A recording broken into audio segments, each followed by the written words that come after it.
निताय गौरचंद्र।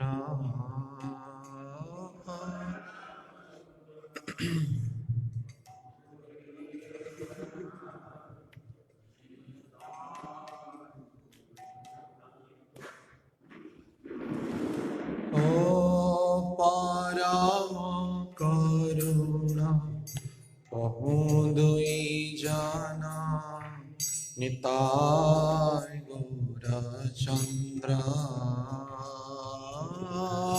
परम करुणा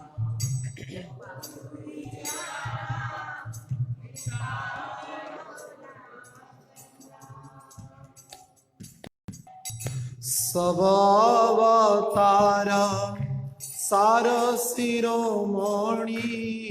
सब अवतार सब अवतार सार शिरोमणि।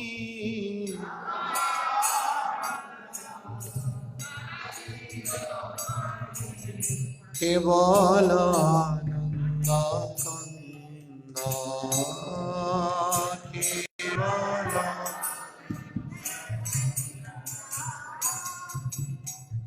केवल आनंद कंद।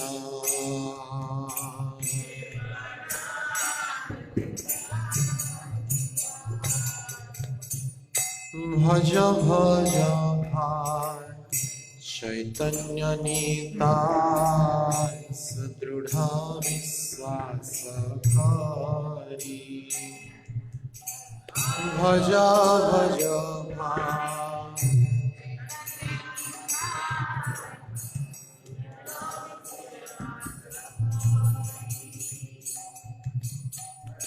भज भज भाई चैतन्य निताय सुदृढ़ विश्वास करी। भज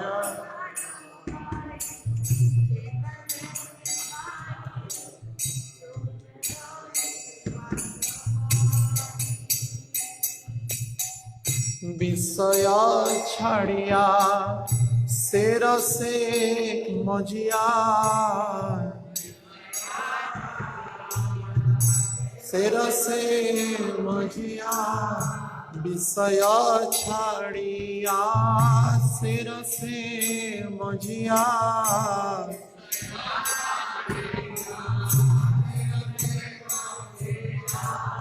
मुखे बोलो हरि हरि।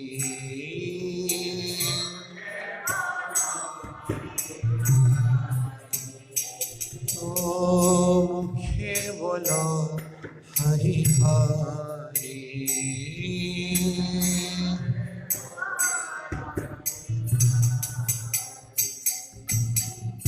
देखो हरि भाई त्रिभुवने हे मन दयाल दाता।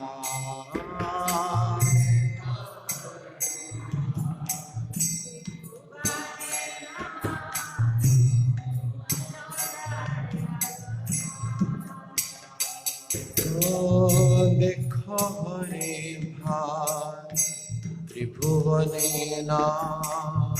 हे मन दयाल दाता।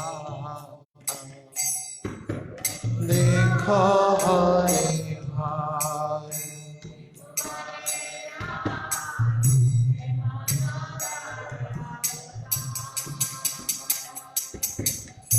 पशु पक्षी जुरे पाषाण विदुरे।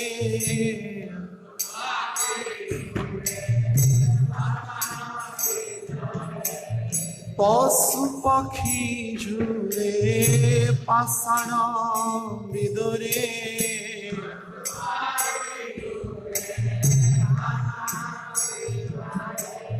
सुनी जरा गुण गाथा।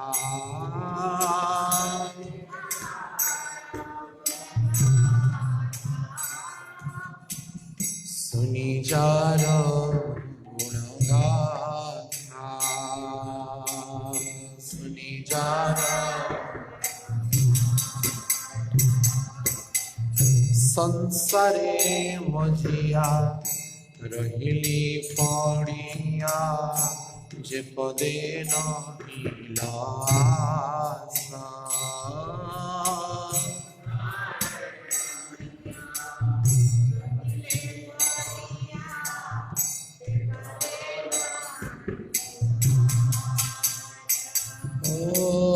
संसारे मजिया पड़िली रहिया से पदे नहिला संसारे मजिया रहिली पड़िया से पदे नहिला अपना करम भुंजाए से मन अपना करम अपना करम भुंजाए समन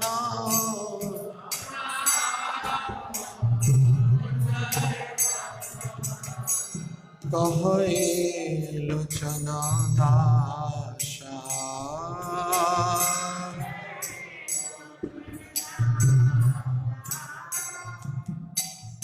कहे लोचन दासा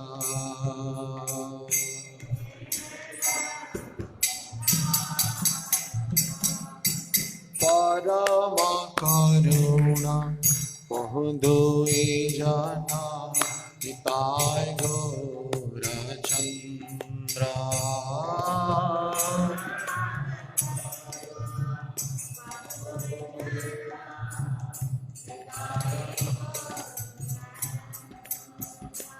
ओ सवावतारा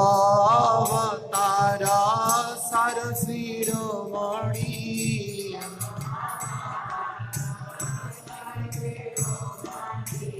Kevalanand Kanta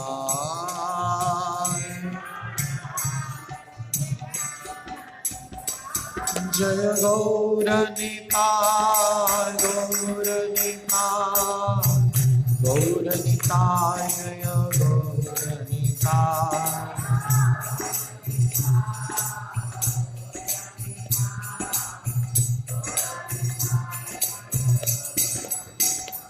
Nitai Gaurang Nitai Gaurang Nitai Gaurang गौरांगनी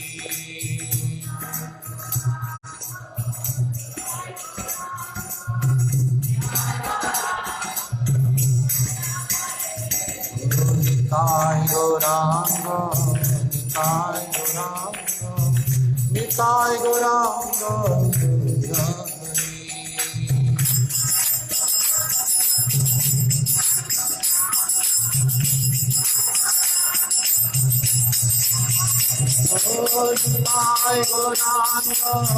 Nitai Gaurang Nitai Gaurang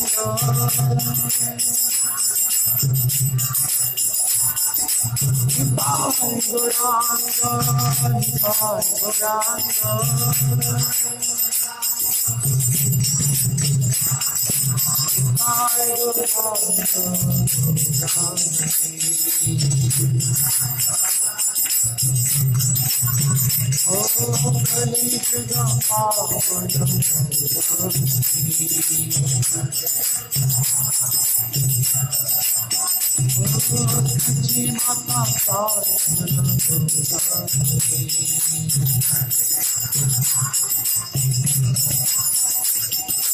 Hare Gaura Hare Gaura Hare Shama Gaura Hare Gaura Hare Gaura Hare Fatima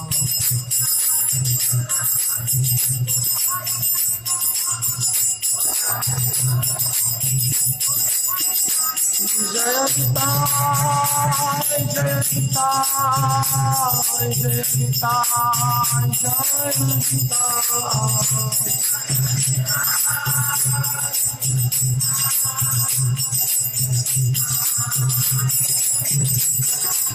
Gita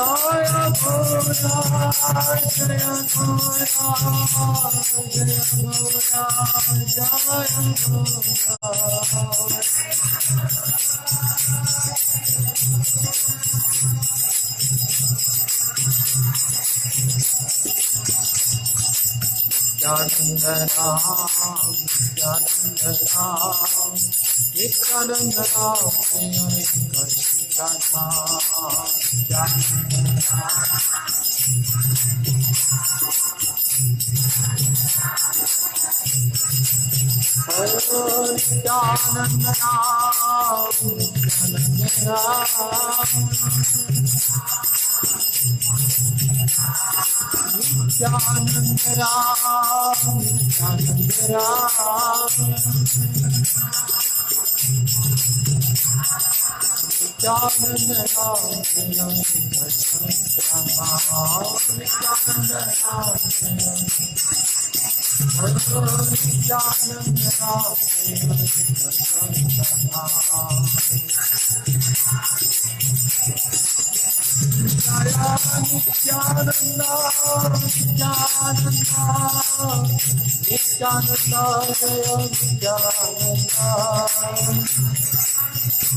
Shri Nityanand प्रभु स्वाविर्भाव तिथि महामहोत्सव की अड़ाई पंडित उत्सव की जैनो विष्णुपाद परमहंस परिव्राजकाचार्य शिष्यमद अभय चरणारविंद भक्ति वेदांत स्वामी श्रील प्रभुपाद महाराज की, इस्कॉन फाउंडर आचार्य श्रील प्रभुपाद महाराज की, जैनो विष्णुपाद परमहंस परिव्राजकाचार्य शिष्यमद भक्ति सिद्धांत सरस्वती ठाकुर श्रील प्रभुपाद महाराज की, अनंत कोटि वैष्णव वृंद की, नामाचार्य हरिदास ठाकुर की, प्रेम से कहो श्री कृष्ण चैतन्य प्रभु नित्यानंद श्री अद्वैत गदाधर श्री गौर भक्त वृंद की, ग्रंथराज श्रीमद् भागवतम की, श्रीमद् भगवद गीता यथारूप की, श्री श्री चैतन्य चरितामृत की, श्री श्री चैतन्य भागवत की, श्रील कृष्णदास कविराज गोस्वामी की, श्रील वृंदावन दास ठाकुर पाद की, जगत गुरु श्रील प्रभुपाद महाराज की, पतित पावन श्रील गुरु महाराज की, समवेत भक्त वृंद की, निताय गौर प्रेमानंदे।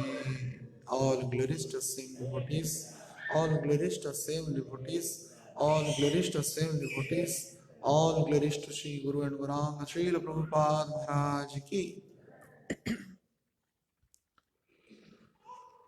Om Jnanatimirandhasya Jnananjanashalakaya Chakkharitam yena tasmai Sri Gurave Namaha। नमो विष्णुपादाय कृष्णपृष्ठाय भूतले श्रीमते भक्ति वेदांत स्वामीति नामिने। नमस्ते सारस्वती देवे गौरवाणी प्रचारिणे निर्विशेष शून्यवादी पाश्चात्य देशतारिणे। श्री चैतन्य मनोभीष्टं स्थापितं येन भूतले स्वयं रूपं कदा मह्यं ददाति स्वपदान्तिकम्। वन्देऽहं श्रीगुरु श्रीयुतपदकमलं श्रीगुरुं वैष्णवाञ्च श्रीरूपं साग्रजातं सहगना रघुनाथान्वितं तं सजीवम् साद्वैतं सावधूतं परिजनसहितं कृष्णा चैतन्यदेवं श्रीराधा कृष्णपादान् सहगना ललिता श्रीविशाखान्वितंश्च हे कृष्ण करुणार सिंधु दीनबंधु जगत्पते गोपेश गोपिका कांत राधाकांत नमोस्तुते तप्त कांचन गौरांगी राधे वृंदावनेश्वरी वृषभानुसुते देवी प्रणमामि हरिप्रिये वाञ्छाकल्पतरुभ्यश्च कृपा सिन्धुभ्यैव च पतितानां पावनेभ्यो वैष्णवेभ्यो नमो नमः नमो महावदानाय कृष्णा प्रेम प्रदायते कृष्णाय कृष्ण चैतन्य नाम्ने गौरतिशे नमः जय श्री कृष्ण चैतन्य प्रभु नित्यानंद श्री अद्वैत गदाधर श्रीवासादि गौरभक्तवृंद हरे कृष्णा कृष्णा कृष्णा हरे हरे हरे राम राम राम हरे हरे मूकं करोति वाचालं पंगुं लंघयते गिरिं यत्कृपातमहं वन्दे श्रीगुरो दीनतारिणं परमानन्दमाधवम् ॐ नमो भगवते वासुदेवाय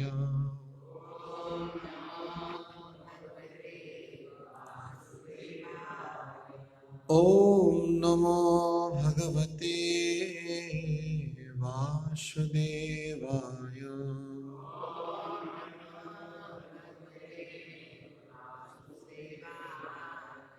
ॐ नमो भगवते वासुदेवाय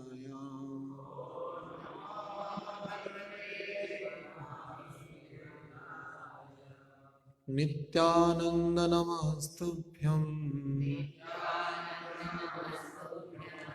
प्रेमानंद प्रदायिने कलौ कल्मषनाशाय जन्मभापतये नमः। श्री श्री नित्यानंद प्रभु की हरे कृष्ण। परम करुणा के अवतार श्री नित्यानंद प्रभु की अहेतु की कृपा करुणा के द्वारा जीवन के परम सौभाग्य की विषय वस्तु उन नित्यानंद प्रभु के ही चरित्र के बारे में कतिपय दिनों से हम चर्चा कर रहे हैं। तो साक्षात प्रेम मूर्ति नित्यानंद प्रभु के विषय में चर्चा करने की मेरी निजी योग्यता नहीं है, लेकिन भगवान की तथा आचार्यों की ही विशेष करके श्रील प्रभुपाद जी की कृपा करुणा के कारण कुछ हद तक हम उनके शास्त्रों के माध्यम से इसको बोधगम्य करने की चेष्टा कर रहे हैं। तो आलोच्य नित्यानंद प्रभु के चरित्र पर आचार्यों ने जो मत स्थापित किया है उस पर हम कुछ चर्चा करने की चेष्टा करेंगे। तो विगत दिनों में हम चर्चा कर रहे थे कि नित्यानंद प्रभु कैसे प्रकट हुए और तीर्थों का भ्रमण किए। तदुपरांत जब चैतन्य महाप्रभु का परिप्रकाश हुआ नवद्वीप धाम में, तब नित्यानंद प्रभु भी उनका संकेत पा करके नंदनाचार्य के यहाँ निवास किए नवद्वीप में। और तदुपरांत चैतन्य महाप्रभु और नित्यानंद प्रभु का ऐतिहासिक मिलन हुआ।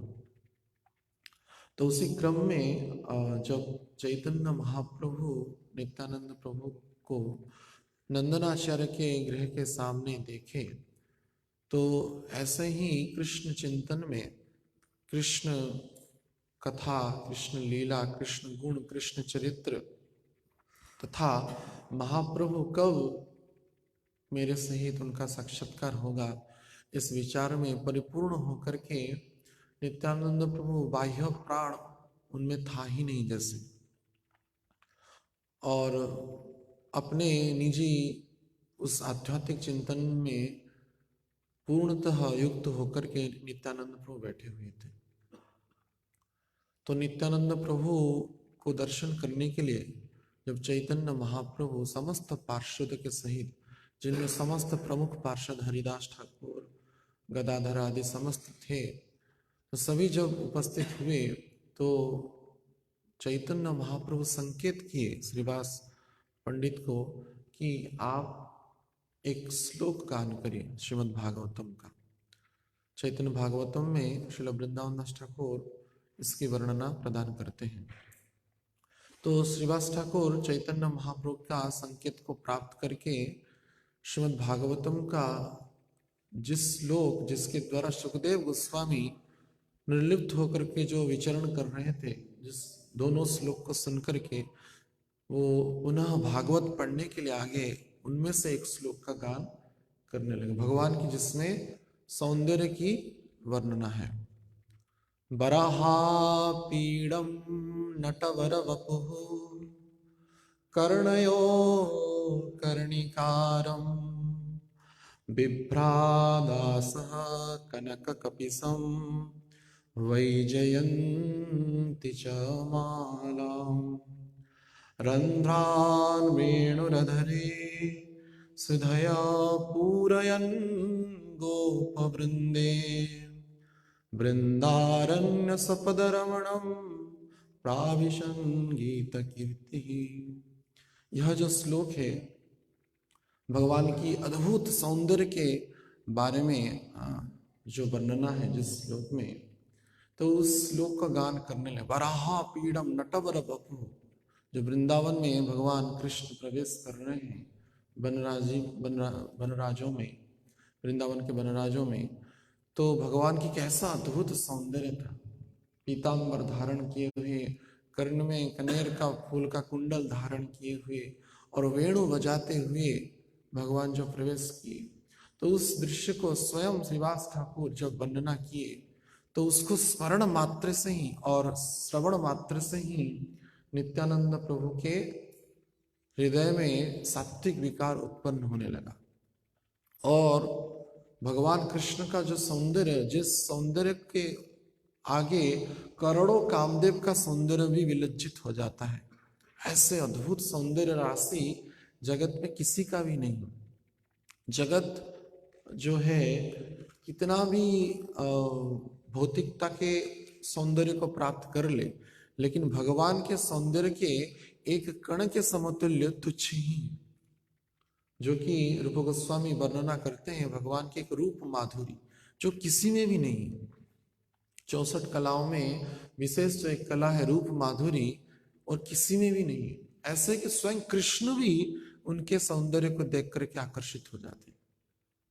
ऐसा वर्णना है द्वारका लीला में, भगवान फर्श पर पड़ी अपनी ही प्रतिबिंब को देख करके सोचे कि ये व्यक्ति कौन है, ये व्यक्ति कौन है, इतना सुंदर।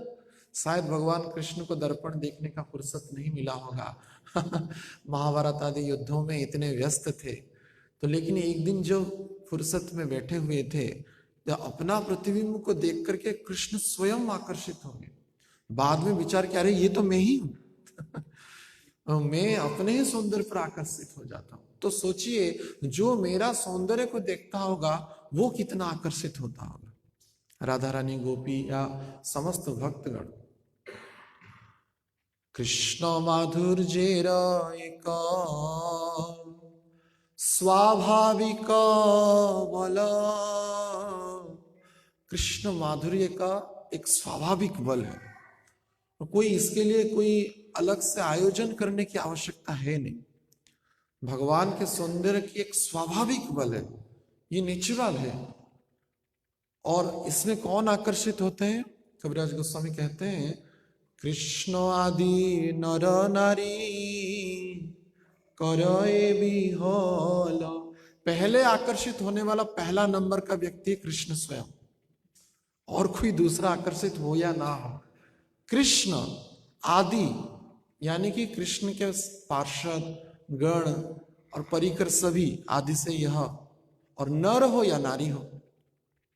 नॉर्मली जगत में स्त्री का एक पुरुष के प्रति आकर्षण होता है, पुरुष का स्त्री के प्रति आकर्षण होता है, लेकिन कृष्ण जो है परम पुरुष है, उनके प्रति पुरुषों का भी और स्त्रियों का दोनों का ही आकर्षण है।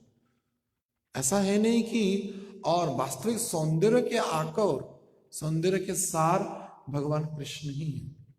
यद्यपि हम कहते हैं भगवान के नयन को कमल नयन, हाँ, और आदि आदि कमल शब्दों से भगवान विभिन्न अंगों की तुलना करते हैं, लेकिन भगवान का सौंदर्य का अगर सहस्र कण हो तो उसका एक कण सौंदर्य कमल को प्राप्त हुआ है। लेकिन हम जड़ बुद्धि जो मनुष्य के लिए इस जगत में कमल ही हम सबसे सुंदर देखे हैं। इसी के कारण भगवान का सौंदर्य को सूचित करने के लिए कमल का उदाहरण दिया जाता है, लेकिन कमल कभी भी भगवान का सौंदर्य के सहित उसके सहित वो कभी तुलना नहीं किया जा सकता है।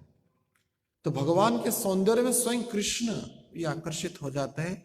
नर और नारी, नर हो नारी हो, सभी आकर्षित हो जाते हैं। और वास्तविक सौंदर्य भगवान कृष्ण से ही प्रकट हुआ है।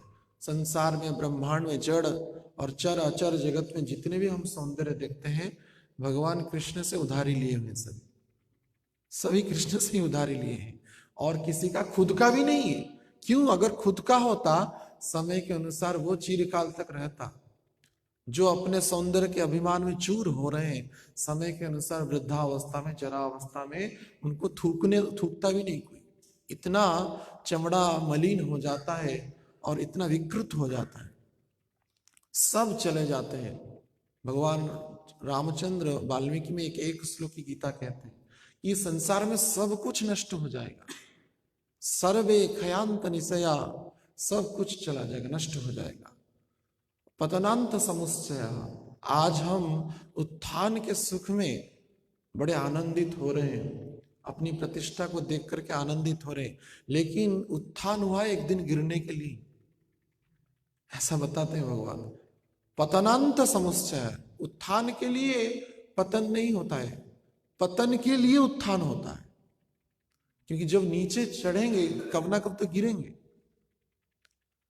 तो पतनांत समुच्चय संयोगा विप्रज्ञानता, भगवान राम कहते हैं जो आज मिलन के सुख में परिवार परिजन संबंधी, पिता माता, पुत्र पुत्री आदि संबंधों में हम आनंदित हो रहे हैं, लेकिन यह मिलन हुआ है विच्छेद होने के लिए। तो विच्छेद के लिए मिलन है, संभोगाहा विप्रज्ञानता, और मरणांत तो जीवनम, ये जीवन मिला है मृत्यु रूपक सत्य को जानने के लिए। और भगवान के भक्तों का ही मृत्यु ग्लोरियस होता है, वो चर्चा के योग्य होता है, उसको गोलोक विजय यात्रा कहते हैं।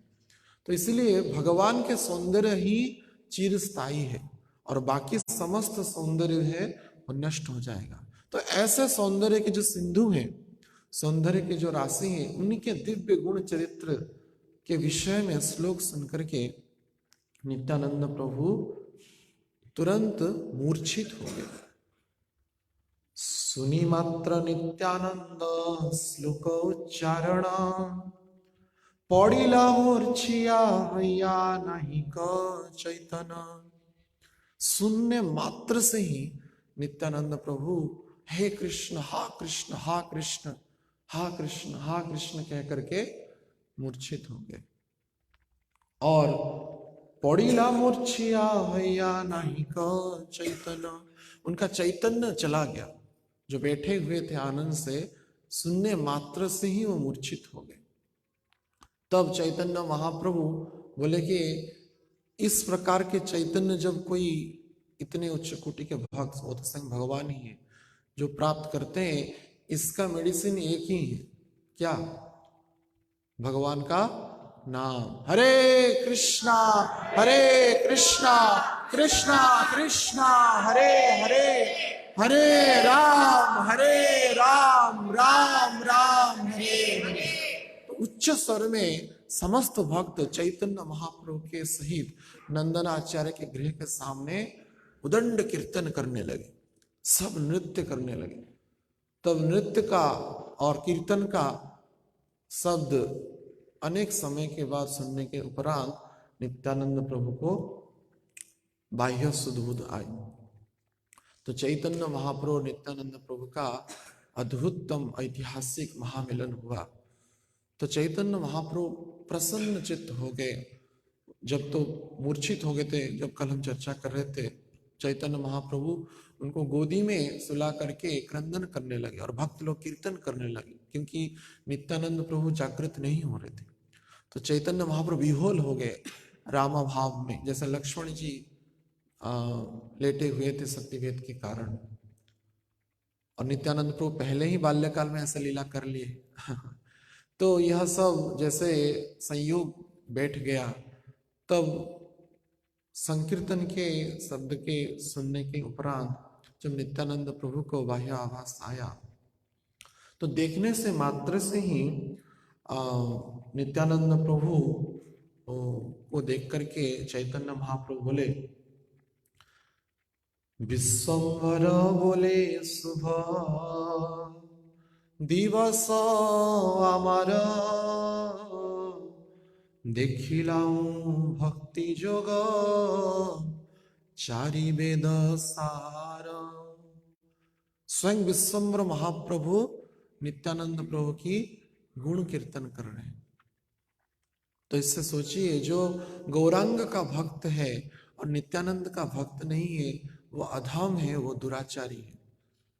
उसको वृंदावन दास ठाकुर कहते हैं अर्ध कुकुटी न्याय, यानी कि मुर्गी का आधा हिस्सा को स्वीकार करेगी। जो सुनेंगे, बड़ा विश्व प्रसिद्ध ये कथा है। जो सोने का अंडा देता था वह मुर्गी, तो वो व्यक्ति विचार किया पिछला भागा बड़ा कीमती है, आगे का भाग जो बड़े खर्चीला है, दाना पानी लेता है, तो काट दिया। तो आगे के भाग को काट दो, पिछला भाग हम रखते हैं।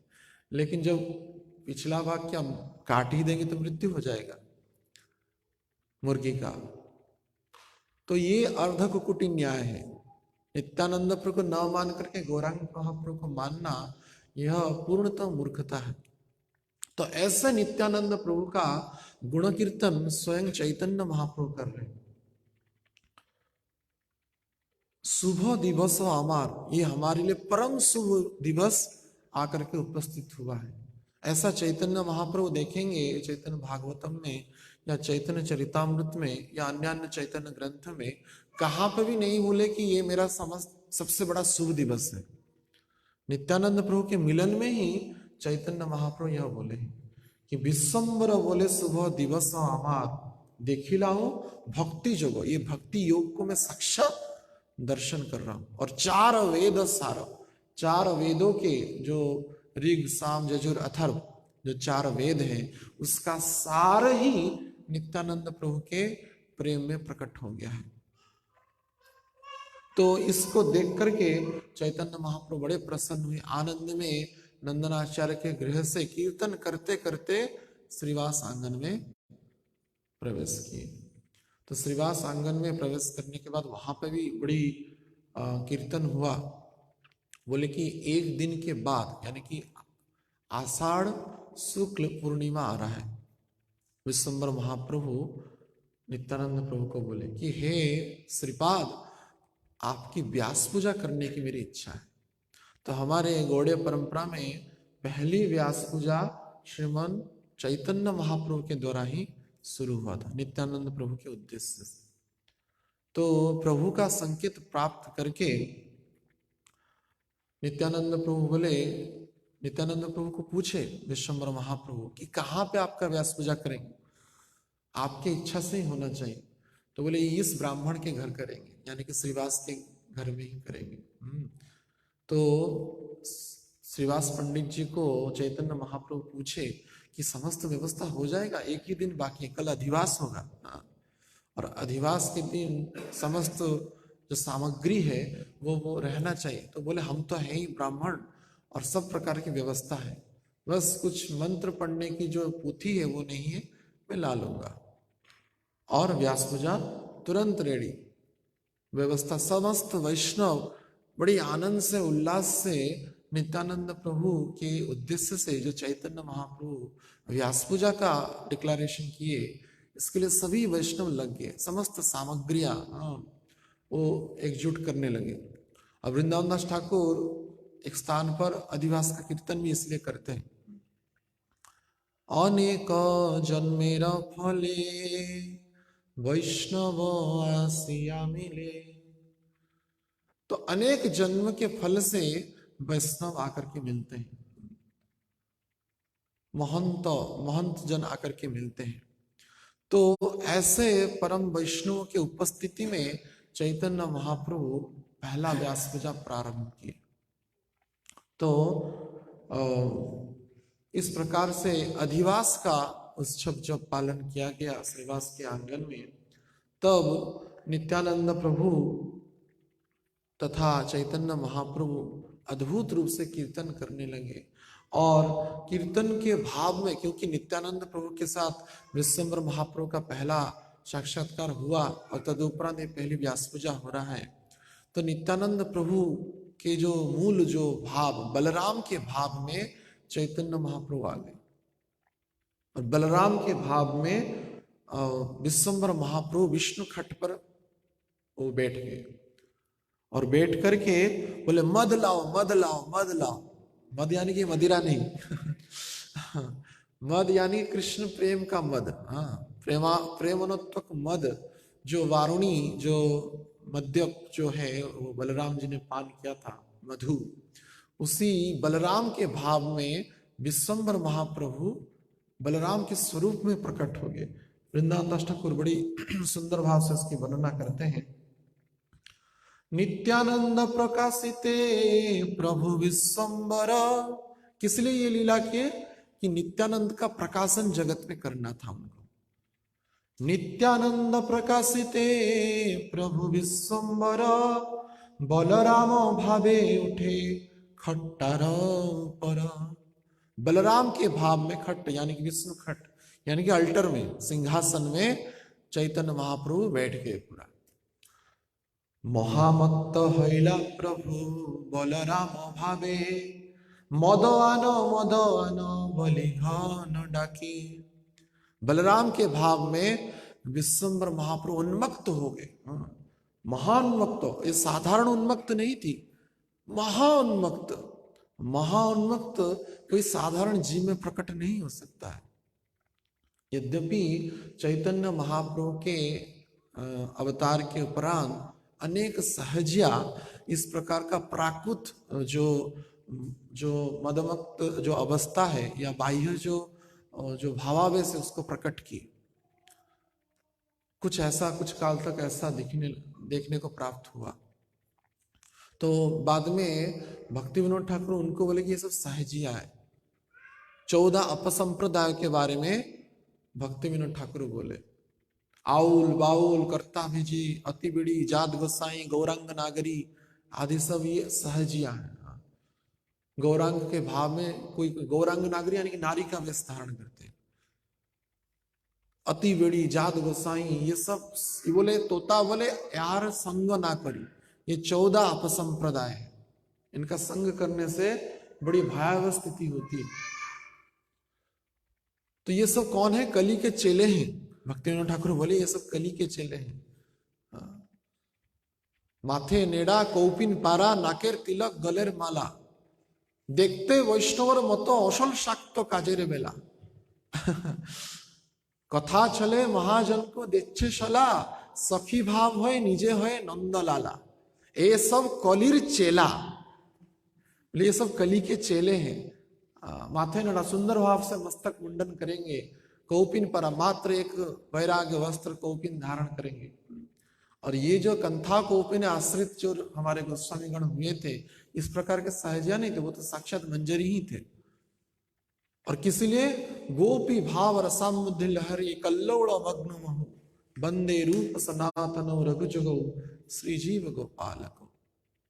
और कैसा त्याग उनका था, त्यक्ता अशेष मंडल पतिश्रेणीम सदा तुच्छमत, भृत्वा दीन गणेशिका कौपिन कंथाश्रित। समस्त अशेष मंडल श्रेणी को त्याग करके कौपिन कंथा को धारण किया, ऐसे सहजिया ने। तो कौपिन पारा नाकेर तिलक गलेर माला, मस्तक पर बहुत सुंदर तिलक करेंगे, हाँ, और गले में माला धारण करेंगे। देखते वैष्णव मत, देख अरे ये प्रकांड वैष्णव आगे इतने सज धज करके आए हैं, हाँ, इतना उनका गेटअप रहता है कि विचार करेंगे साधारण लोग मोहित हो जाते हैं, हाँ, सामान्य बाह्य दृष्टि से। तो ऐसे दृश्य को देख करके साधारण लोग आकर्षित हो जाते हैं। जो कलिकाल में हम देखते हैं अपने आप को भगवान का परिचय देते हैं, ढोंगी सभी साधु जो हैं वो सब कली के चेले हैं। देखते वैष्णव मत किंतु अशल शक्त काजेर वेला, असल में शाक्त यानी तंत्र मंत्र के उपासक हैं, हाँ, कुछ जादू टोना करके लोगों को आकर्षण कर लेते हैं। यही देखते वैष्णव मत अशल शक्त काजेर वेला, कथा चले महाजन को देच्छे शला। बात बात में जो महाजन है, यानी कि द्वादश महाजन जो हैं या उनके परंपरा में जो आते हैं उनको सलाह, यानी कि सील विद्ध करने जैसा बात बोले। अरे वो गीता कृष्ण ने क्या लिखा है, मैं जो बोल रहा हूं वही गीता है। वो जगन्नाथ जी तो बैठे हुए हैं, उनको घसीटते हुए रथ में लाना पड़ता है, मैं सचल जगन्नाथ हूं। भक्ति विनोद ठाकुर के समय में ऐसा एक सहजिया था, ऋषिकेश खंडगिरी नामक स्थान भुवनेश्वर में है, उसका मूलत पाटन की, और वैसे भगवान का मृत्यु पूरी के जेल में हुआ। जो अपने आप को भगवान का परिचय देता था उसका मृत्यु जेल में हो गया। तो देखते वैष्णवर मतो अशल शक्त काजेर बेला, कथा चले महाजन को देश चला, सखी भाव होए निजे होए नंदलाला। ऋषिकेश ने ऐसा ही किया था। रास पूर्णिमा जब आया, बोला कि संसार के जितने भी नारियां हैं सब गोपियां हैं और मैं कृष्ण। सखी भाव होए निजे होए नंदलाला, हाँ, मैं नंदलाला यानी नंद महाराज का लड़का हूं, इसलिए मैं रास रचाऊंगा। तो सभी जगह पे मैसेज दिया था, पोस्टर लगी थी कि महारास होगा ऋषिकेशन का। तब भक्ति विनोद ठाकुर को पता चला तो बोले इसको रास अभी जेल में कराते हैं। तो अरेस्ट किए उसको, क्योंकि वो अधिकारी थे केदारनाथ दत्त, तो उस समय उड़ीसा में अधिकारी थे, उच्च अधिकारी थे। तो उन्होंने अंग्रेज पुलिसों को लेकर के वो उनको अरेस्ट किया। देखते वैष्णव मत अशल शक्त काजेर बेला, कथा चले महाजन को देच्छे शला, सखी भाव हुए निजे है नंदलाल। और अंतिम में भक्ति विनोद ठाकुर कहते हैं ये सब कलिर चेला, ये सब कली के चेले हैं, भक्त नहीं है, चलनात्मक भक्ति। तो इसीलिए हम सबको भी बड़ा महत्वपूर्ण भाव से इस संबंध में विचार करना चाहिए। अगर उच्च कोटि का भक्ति न होने के बाद भी बाह्य प्रदर्शन हम अगर करते हैं, मैं एक बार बांग्लादेश प्रचार में गया था, देखा कई जगह पर, जैसे सहजागढ़, वो मैंने हम जा रहे थे गाड़ी से, तो रास्ते में कीर्तन हो रहा था, मैंने बाहर के जो सहजिया हैं वो कीर्तन करते थे, इतना उछल करके धड़ाम करके गिरते थे। हाँ देखा वो भी, अभी 3 साल पहले की बात है। गिर जाएंगे और मुख से लार निकलेगा, ऐसे उनका वस्त्र बिखर जाएगा। माने बाह्य आडंबरी जो भाव है, ये इतना उच्च कोटि का भाव कामयुक्त शरीर में कभी नहीं हो सकता है। मुझे एक स्मरण है, एक बार क्या हुआ, भुवनेश्वर इस्कॉन की बात है।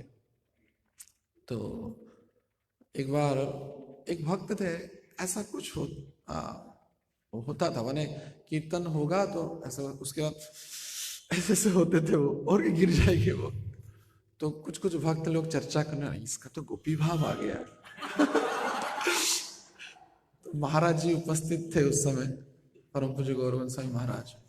तो वो बोले कि, तो उनको पता नहीं था, तो जो असिस्टेंट था जाकर के बोला कि गुरुदेव पता है आपको, हमारे एक जो भक्त हैं उनको गोपी भाव प्रकट हो गया। तो महाराज ने क्या क्या बोला, फिर से बोल। गोपी भाव। तो उसके बाद बोले ठीक है उसको बुलाओ। तो उस भक्त को बुलाए, बोले कौन रहे, तेरे को गोपी भाव ही जाइए। तेरा गोपी भाव हो गया। एक लंबा सा लाठी लिए थे हाथ में, और लाठी लेकर के बोले सिर से लेकर के पांव तक मारूंगा, तेरा गोपी भाव चला जाएगा। बोले गोपियां एक एक रात्रि में सहस्त्र युगों का कीर्तन किए थे, तू अगर गोपी भाव हो गया है तो आज रात भर मेरे सामने तू नृत्य कर। कितना तू उछल सकता है मैं देखता हूं। तो वो क्षमा प्रार्थना किया, बोला कि नहीं कभी कभार ऐसे भाव आ जाता है, मैं उछल के जानबूझ के गिर जाता हूं। बोला आज से बिल्कुल मत करना, तो सहजा क्यों बन रहा है? हाँ, महाप्रभु के जो जो अनुयायी होते हैं सहजिया नहीं होते। इवन जिनके पास वो योग्यता होता है तब भी उसको प्रदर्शन नहीं करते। ऐसी उच्च कोटि के जो भक्त हैं वो कभी प्रदर्शित नहीं करते, प्रदर्शन करती है वेश्याएं। भक्त कभी प्रदर्शन नहीं करता है। तो इस प्रकार के सहजिया भाव कभी कभार जो आ जाता है, ये बड़ी भयंकरकारी परिणाम देता है। गोरार आचार गोरार विचार, प्रबोधानंद सरस्वती पाद कहते हैं, मुखे लइले नहीं चले, गोरार आचार गोरार विचार, लइले जाई चले। गोरा का आचार और विचार सिर्फ मुख में बोलेंगे आप प्रवचनों में तो कुछ लाभ नहीं, उसको आचरण में परिवर्तन करना पड़ेगा। गोरार आचार गोरार विचार, लइले जाई चले। और बाद में कहते हैं लोग देखानिया भजन मात्र, तिलक मात्र करी, गोपनेते अत्याचार, गोरा जाए धरी। लोगों को दिखाने के लिए तिलक स्वरूप करना, अपने आप को बड़ा वैष्णव दिखाना, हो सकता है समय के अनुसार हमारी चल जाए, लेकिन गोरा सब देख रहा है। महाराज बोलते गौरांग इज वॉचिंग एवरीथिंग। वो जब डंडा मारेगा तो कोई तुम्हारे पास नहीं होगा। गोपो नेते अत्याचार, गोरा जाए धरी। गोरा धरता है, गोरा पकड़ता है, उसके सामने से कोई मुक्त नहीं हो पाएगा, ऐसे जो कपटी लोग हों। तो ऐसे जो नित्यानंद प्रभु के सामने जो चैतन्य महाप्रभु का जो महाभाव परिप्रकाश हुआ, वो कोई सामान्य चीज है नहीं। इसलिए यहाँ पे वृंदावन दास ठाकुर उसको महामत्त कहते हैं। महामत्त हईला प्रभु बलराम भावे। ये साधारण उन्मुक्ता नहीं थी, महामत्त थी। नित्यानंद प्रति बोले श्री गौर सुंदर, झाट देह मोरे हल, मुसल सत्वर। चैतन्य महाप्रभु कह रहे हैं हे नित्यानंद, तुम्हारा आयुध हल और मुसल मुझे दो।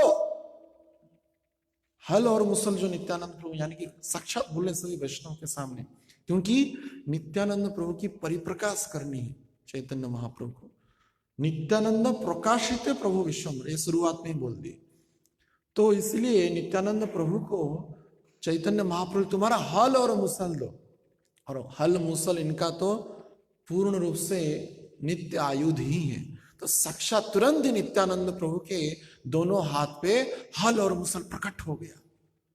और प्रकट होकर के वो चैतन्य महाप्रभु जो विष्णु खट पर बलराम के भाव में बैठे हुए थे, उनको हल और मुसल दोनों भुजाओं में दे दी। और ये लीला यद्यपि द्वार बंद था, श्रीवास आंगन में जब कीर्तन होता है सबको अलाउ नहीं होता है, तो निंदुकों को अविश्वासियों को अलाउ नहीं है महाप्रभु के पार्षदों के बीच में, तो द्वार बंद हो जाता, किवाड़ बंद हो जाता था। लेकिन फिर भी समस्त वैष्णव इसको देख नहीं पाए। कुछ कुछ वैष्णव उनको संदर्शन कर पाए। जो भाग्यवान है, कोनो कोनो भाग्यवान जीव तारे देखी बारे पाए। जो भाग्यवान थे वही देख पाए।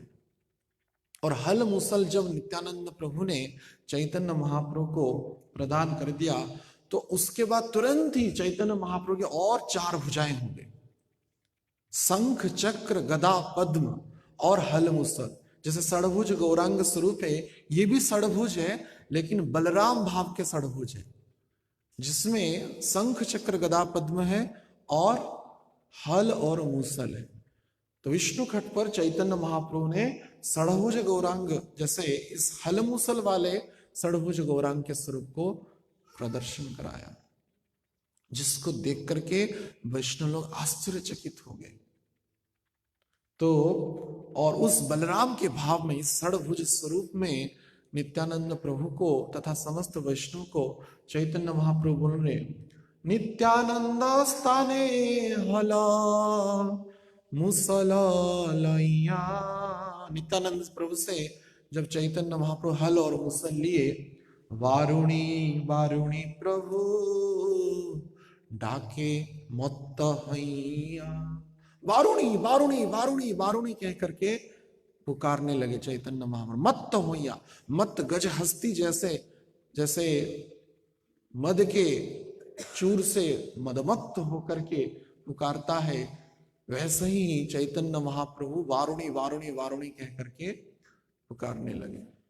तो ये जो उच्च कोटि का जो भाव है, ये उच्च कोटि साक्षात भगवत दर्शन है। षडभुज हलमुसल गौरांग का जो स्वरूप, वो कुछ जो सौभाग्यवान वैष्णव को ही प्राप्त हो पाया।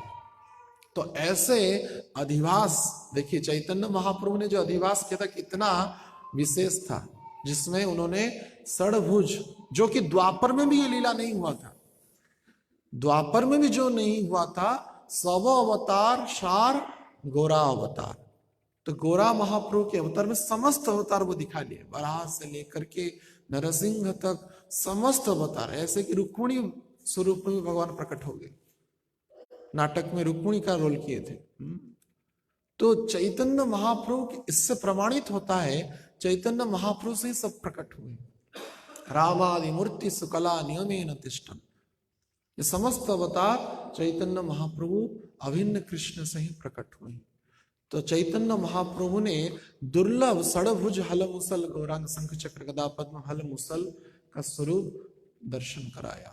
तो ऐसे अधिवास के तिथि में सब अत्यंत आनंदित होकर के चैतन्य महाप्रभु सभी भक्तों को बोले, उच्च स्वर में कीर्तन करने करो और नृत्य करो। तदुपरांत सभी प्रसाद पा करके सभी एक एक को अपने आप के घर को चलेंगे। लेकिन नित्यानंद प्रभु श्रीवास आंगन में ही रहे। श्रीवास बोले, ये मेरे गुरु भी हैं, मेरे पुत्र भी हैं और मेरे सब कुछ है। मालिनी देवी उनके जो पत्नी थे श्रीवास जी के, उन्होंने ही ऐसा भाव से नित्यानंद प्रभु को सीखा। तब से नित्यानंद प्रभु जब भी नवद्वीप में थे, तब तक श्रीवास आंगन में ही रहे। तो अगला दिन व्यास पूजा होने वाला है, ये तो अधिवास तिथि थी। तो उसी रात्रि क्या किए नित्यानंद प्रभु, अपने जो दंड और कमंडल थे वो तोड़ दिए। यद्यपि चैतन्य महाप्रभु की दंड कमंडल भंग की लीला जो दंडभंगा में हुआ है बड़ी प्रसिद्ध है, लेकिन ये तो पहले ही तोड़ताड़ करने वाले हैं। नित्यानंद प्रभु पहले अपना दंड कमंडल तोड़े, बाद में चैतन्य महाप्रभु का तोड़े सन्यास के बाद। तो वृंदावन दास ठाकुर कहते हैं, कतो रात्रे नित्यानंद हुंकार करिया निज दंड कमंडलू फेलीला भांगिया। अपना जो दंड और कमंडल है वो तोड़ दिए नित्यानंद प्रभु। तो जब तोड़ा गया जैसे कि और हुंकार करके तोड़े, तो श्रीवास ठाकुर और मालिनी देवी सब जागृत हो गए। आसपास के जितने भी वैष्णव थे, पड़ोसी थे, क्या हुआ क्यों हुंकार हो रहा है। और देखें अवधूत शिरोमणि दंड कमंडल तोड़ करके अट्टहास्य करे, हा हा हा करके हंस रहे। अरे क्योंकि वो नित्यानंद संन्यास आश्रम में थे, वैसे देखा जाए सन्यासी जैसा बते, विधिवत सन्यास नहीं लिए थे, लेकिन एक सन्यासी जैसे दंड कमंडल धारण करते हैं वैसे ही तीर्थ यात्रा के क्रम में वो दंड कमंडल लेकर के चलते थे और दंड कमंडल तोड़ दिया। ये कैसा आश्चर्यजनक चीज है। लेकिन श्रीवास ठाकुर को नित्यानंद प्रभु का महत्व पता था, क्योंकि अधिवास के दिन ही चैतन्य महाप्रभु ने उसका परिप्रकाश किया था। तो इसीलिए वो समझ गए ये साक्षात ईश्वर है, वो अपने आप में स्वतंत्र है, कुछ भी कर सकते, इनको कोई कमंडल और दंड को ढोने की आवश्यकता है नहीं। समस्त देवी देवताएं यक्ष गंधर्व किन्नर चारण सिद्ध इनके चरण के ही दास है, तो इनको फिर से दंड और कमंडल पकड़ने की क्या आवश्यकता है। तो चैतन्य महाप्रभु के जो स्वरूप ही नित्यानंद प्रभु इस अवतार काल में अपना दंड कमंडल पहले तोड़े, और ये प्रवृत्ति उनमें तो था ही, तो महाप्रभु के ऊपर भी ऐसे सब भार कैसे वहन हो, ऐसे विचार में बाद में चैतन्य महाप्रभु का भी दंड कमंडल उन्होंने नष्ट कर दिया। दंड होइला तीन खंड, 3 टुकड़े में तोड़ दिए। तो नित्यानंद प्रभु अगले दिन यानी कि व्यास पूजा के दिन समस्त वैष्णव के सहित गंगा जी में चैतन्य महाप्रभु के समेत स्नान करने के लिए, क्योंकि व्यास पूजा आज है, व्यास आंगन में महामहोत्सव है और सर्वत्र पुष्पों से विविध प्रकार के रंगोली से श्रीवास आंगन सजाया गया था। वैष्णव लोग बड़े हर्षित और आनंदित थे, क्योंकि आज व्यास पूजा का पहली बार व्यास पूजा कैसा है वो देखेंगे। तो नित्यानंद प्रभु जब गंगा स्नान के लिए गए तो ये तो अवधूत शिरोमणि थे, तुरंत ही गंगा जी में कूद गए और गंगा जी में कूद करके उछल पुछल करने लगे और पूरा बीचों बीच गंगा के बीच चले गए जहां पे प्रखर स्रोत था। तो सभी वैष्णव लोग बोले हाय हाय हाय क्या करिए, ये अवधूत तैरते हुए जा रहा है, कभी पानी के प्रवाह में कहाँ चला जाएगा। कुछ जो वैष्णव थे नित्यानंद प्रभु के प्रति प्रेम के कारण सभी विचलित होने लगे, चिंतित होने लगे। और देखे नित्यानंद प्रभु जो लौट रहे हैं तो एक बड़ा मगरमच्छ को लेकर के लौट रहे हैं। तो जितने वैष्णव आ रहे ये क्या ये अवधूत कर रहा है, कहाँ से मगरमच्छ पकड़ करके ले आया, हमको मार लेगा कर लेगा, ये अवधूत कुछ भी कर लेता है, ऐसा कह करके हाय हाय करने लगे। तो ये अवधूत शिरोमणि की लीला बड़ी आश्चर्यचकित करने वाला था। कुंभीर देखिया तारे धरी बारे जाए, कुंभीर यानी कि मगरमच्छ को देख करके नित्यानंद बड़े द्रुत गति से चले और उसको पकड़ने के लिए, और पकड़ भी लिए। और गदाधर श्रीनिवास करे हाय हाय गदाधर और श्रीनिवास बोले हाय हाय हाय ये क्या कर रहा है नित्यानंद, अवधूत शिरोमणि ये क्या कर रहा है, कुंभीर को पकड़ करके यानी मगरमच्छ को पकड़ करके ले आया है। ये सभी भयभीत हो रहे। उसमें कुछ बालक वैष्णव भी थे, हाँ, जब कुछ ब्रह्मचारी भी महाप्रभु की टोली में कुछ ब्रह्मचारी भी थे, हाँ, जो आयु में बड़े कम थे, तो वो भयभीत हो जाएंगे वात्सल्य भाव की, और नित्यानंद को भी कुछ ना हो जाए। जो वात्सल्य भाव से नित्यानंद के प्रति प्रेम रखते थे सभी हाय हाय करने लगे। तो विश्वम्बर बोले अरे नित्यानंद क्यों ऐसा कर रहा है, छोड़ दे, सभी वैष्णव डर रहे। तब नित्यानंद प्रभु ने वो मगरमच्छ को छोड़ दिया। और नित्यानंद प्रभु अपने भाव में कुछ जान नहीं पाते थे क्या करते थे चैतन्य महाप्रभु के प्रेम में, क्योंकि निमाई ही उनका प्राण धन थे। हृदय में पूर्णतः निमाई को धारण करने के कारण वो प्रेम में क्या होता था क्या ना होता था जान नहीं पाते थे।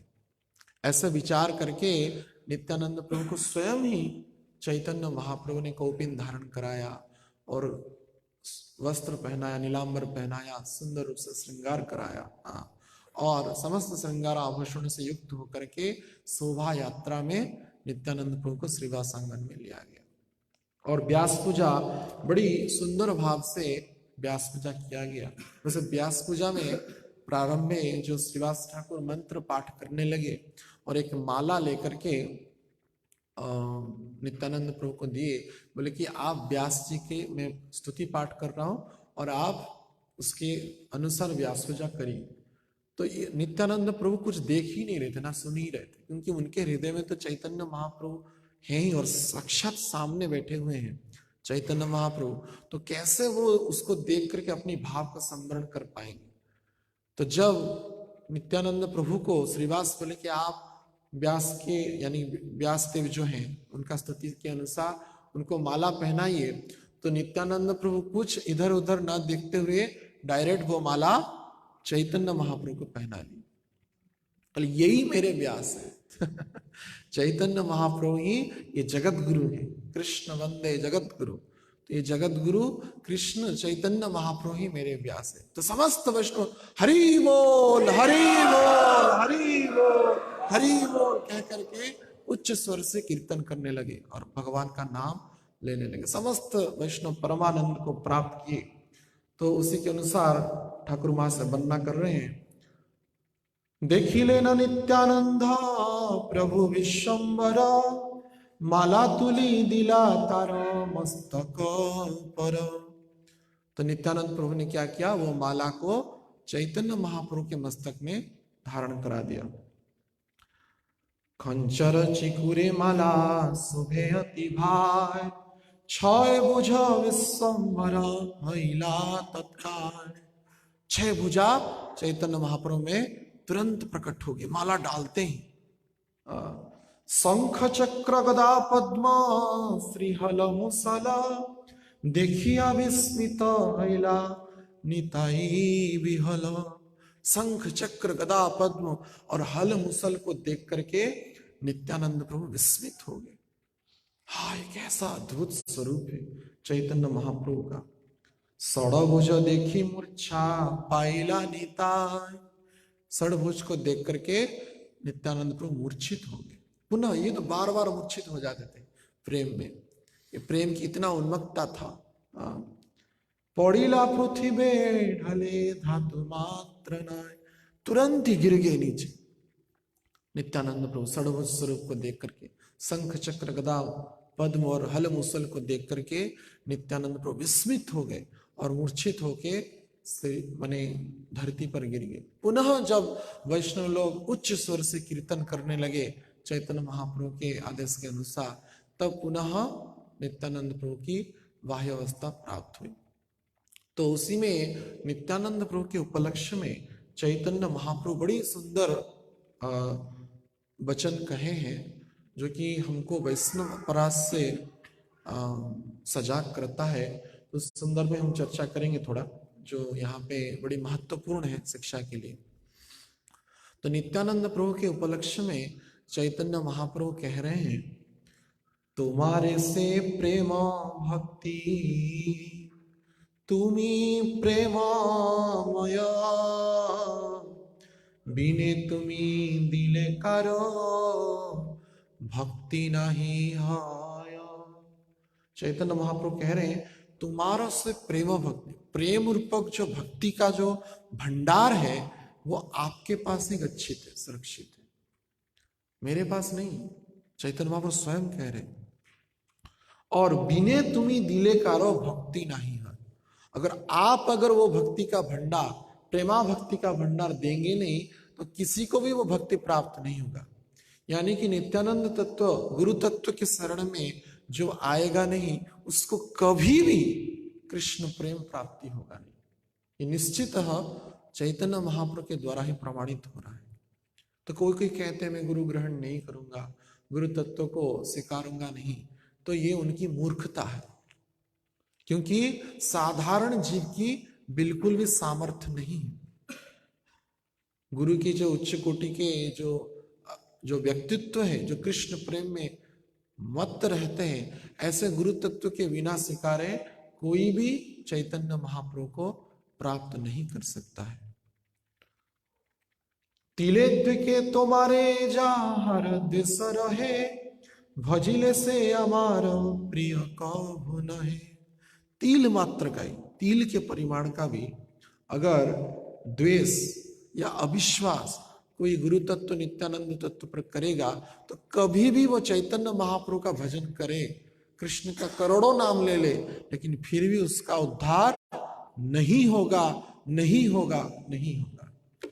जो गुरु तत्व पर अविश्वास करते हैं, नित्यानंद को अविश्वास करते हैं, उनका कभी भी उद्धार संभव पर नहीं है। कोटि जन्म यदि करे श्रवण कीर्तन तथा पुनः पाए कृष्ण प्रेम। करोड़ों जन्म भी अगर कृष्ण भजन कीर्तन करेंगे तभी भी यह संभव पर नहीं हो सकता है। तो इसी उपलक्ष्य में चैतन्य महाप्रभु वैष्णव अपराध के बारे में जो नित्यानंद प्रभु ही खुद चैतन्य महाप्रभु की स्तुति पाठ करके कह रहे हैं, वृंदावन दास ठाकुर उसका ही उद्धृति करते हैं।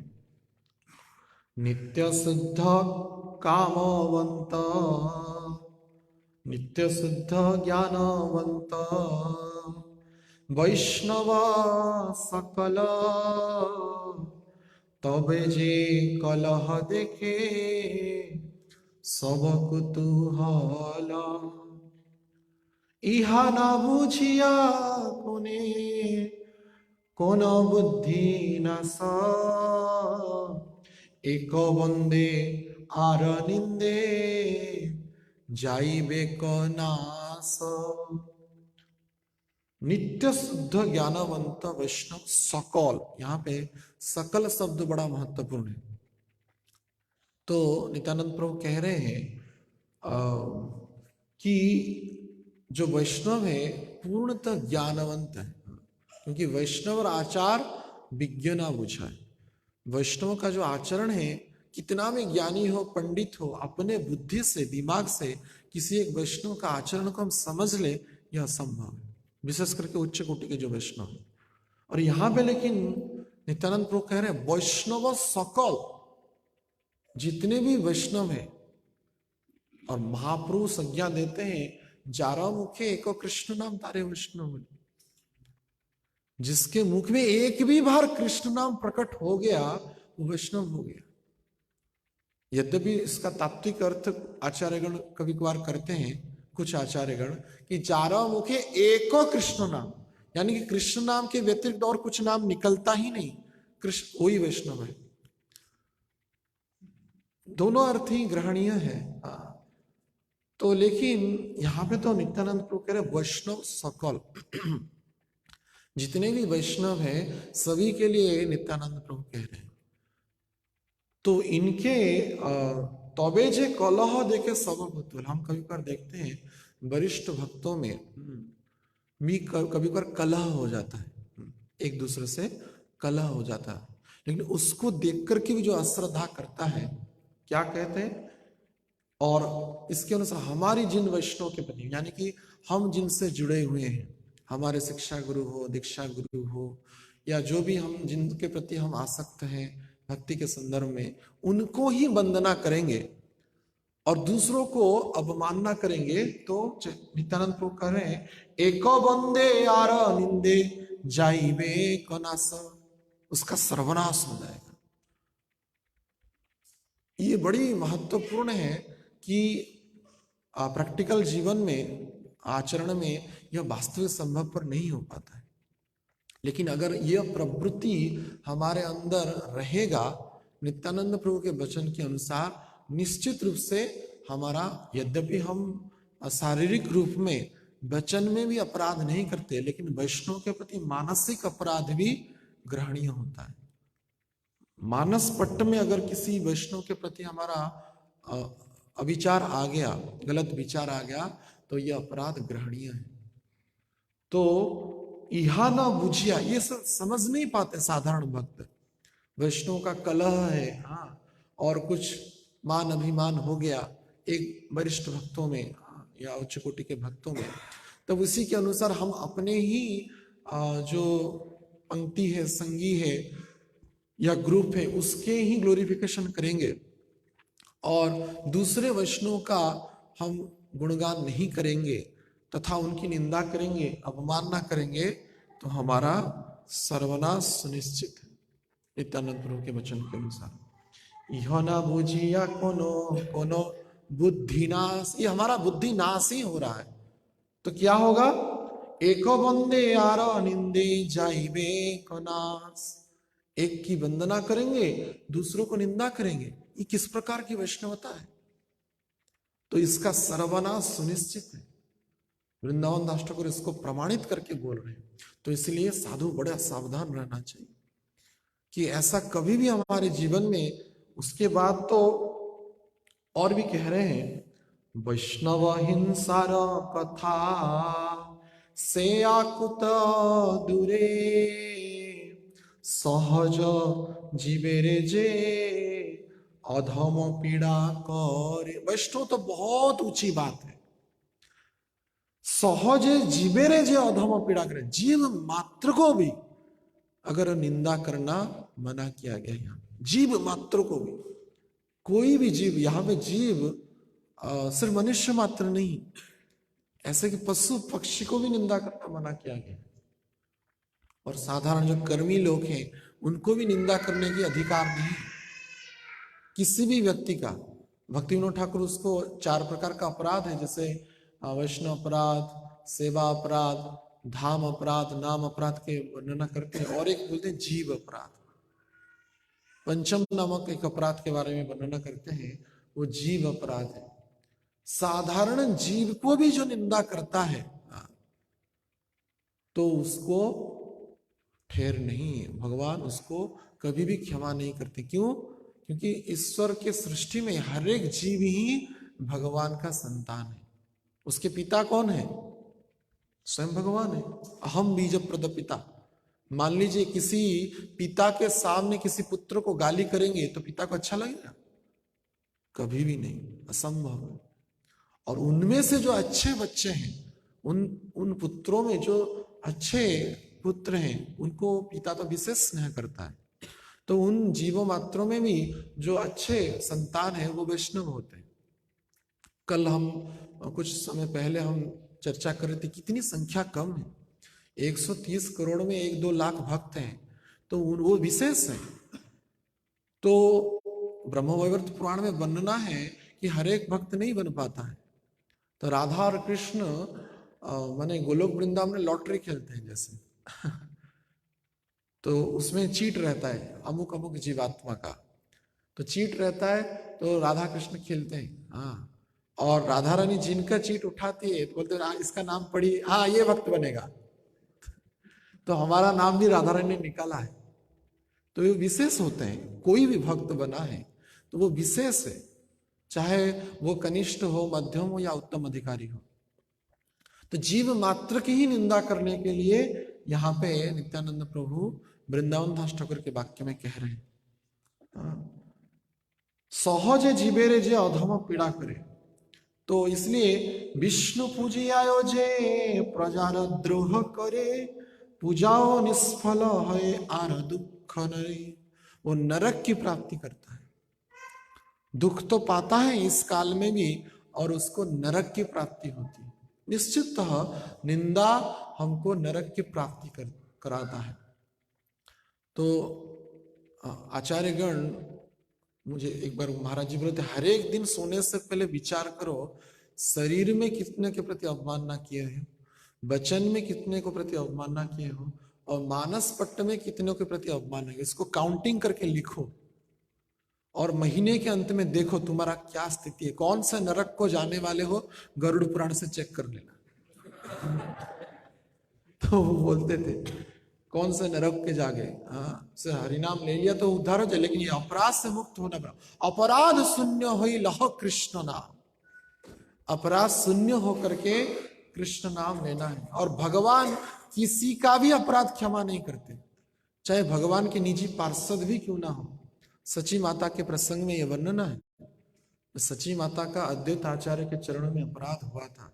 उनका विचार था कि ये नाड़ा यानी कि अद्वैत आचार्य ही मेरे दोनों पुत्र को बाबा जी बना दिया, सन्यासी बना दिया। विश्वम्भर तो चले गए, विश्वरूप चले गए, और ये भी सन्यासी बन गया। कभी बोले नहीं थे, मानस में ये विचार था। तो इसके कारण जब प्रेम दान हो रहा था, चैतन्य महाप्रभु भक्त लोग पूछे कि माता सची को क्यों आप प्रेम दान नहीं दे रहे। तो चैतन्य महाप्रभु बोले कि अद्वैत आचार्य के चरण में इनका अपराध हुआ।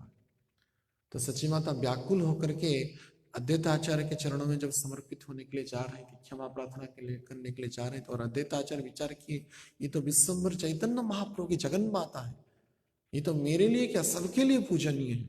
तो वो दौड़ भागते चले, नहीं नहीं आपका प्रणाम मैं नहीं स्वीकार कर सकता। लेकिन कीर्तन के रोल में, कीर्तन के जो उच्च स्वर के कीर्तन में जो उन्मुक्त होकर के अद्वैताचार्य जो मूर्छित हो गए, तब क्या किया सची माता, उनका चरण रज लेकर के अपने मस्तक पर स्थापित किए। तब जाकर के चैतन्य महाप्रभु ने उनको प्रेम दान किया। कई प्रसंग ऐसे वर्णना है। सीता जी का अपराध भी भगवान राम जी ने क्षमा नहीं किया। सीता जी ने जो आदि गुरु लक्ष्मण को, जो नित्यानंद बलराम लक्ष्मण को जो भर्त्सना किया था मारीच के प्रसंग में सुने होंगे, उसके कारण राम जी सीता जी को भी क्षमा नहीं किए। नहीं तो सर्वेश्वर भगवान को क्या यह पता नहीं थी कि रावण ने उनको हरा है? एक राम बाण छोड़ देते लंका समेत रावण ध्वंस हो जाता। ऐसा वर्णन है। जब हनुमान जी अशोक वाटिका में पहुंचे और सीता जी को बोले कि माता सीता आप मेरे साथ चलिए, मैं राम जी के चरणों में आपको पहुंचा दूंगा, तो अनेक प्रकार की बहाना किए सीता जी, नहीं राक्षस मुझे खा जाएंगे, मैं गिर जाऊंगी, अनेक प्रकार के बहाना किए, समुद्र में गिर जाऊंगी, मत्स्यचर जो जलचर है मुझे खा जाएंगे। तो हनुमान जी बोला कि कुछ चिंता की बात नहीं, मैं लंका समेत रावण समेत सबको उठा करके पीठ में जाकर के राम जी के चरण में पहुंचा दूंगा। हनुमान जी में इतनी बल थी। रामायण में वर्णना है हनुमान जी का बल कि इस संसार ब्रह्मांड के 1000 मत्त गज हस्ती के जितने बल है उतना बल एक ऐरावत में है, जो कि इंद्र का वाहन है। और ऐसे 1000 ऐरावत की जितनी बल है उतना बल एक इंद्र में है।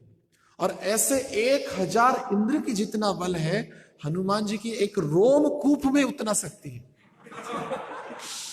और ये तो अणु रणियान गरीर गरियान, चाहे तो बड़े से बड़े हो सकते, कितने उनके रोमकूप है कोई गिनती नहीं कर सकता। और है बंदर शरीर, शरीर में हर एक शरीर में रोम ही रोम था। तो नॉर्मली साधारण मनुष्य, हम जैसे मनुष्य का शरीर में 3.5 करोड़ रोमकूप होता है।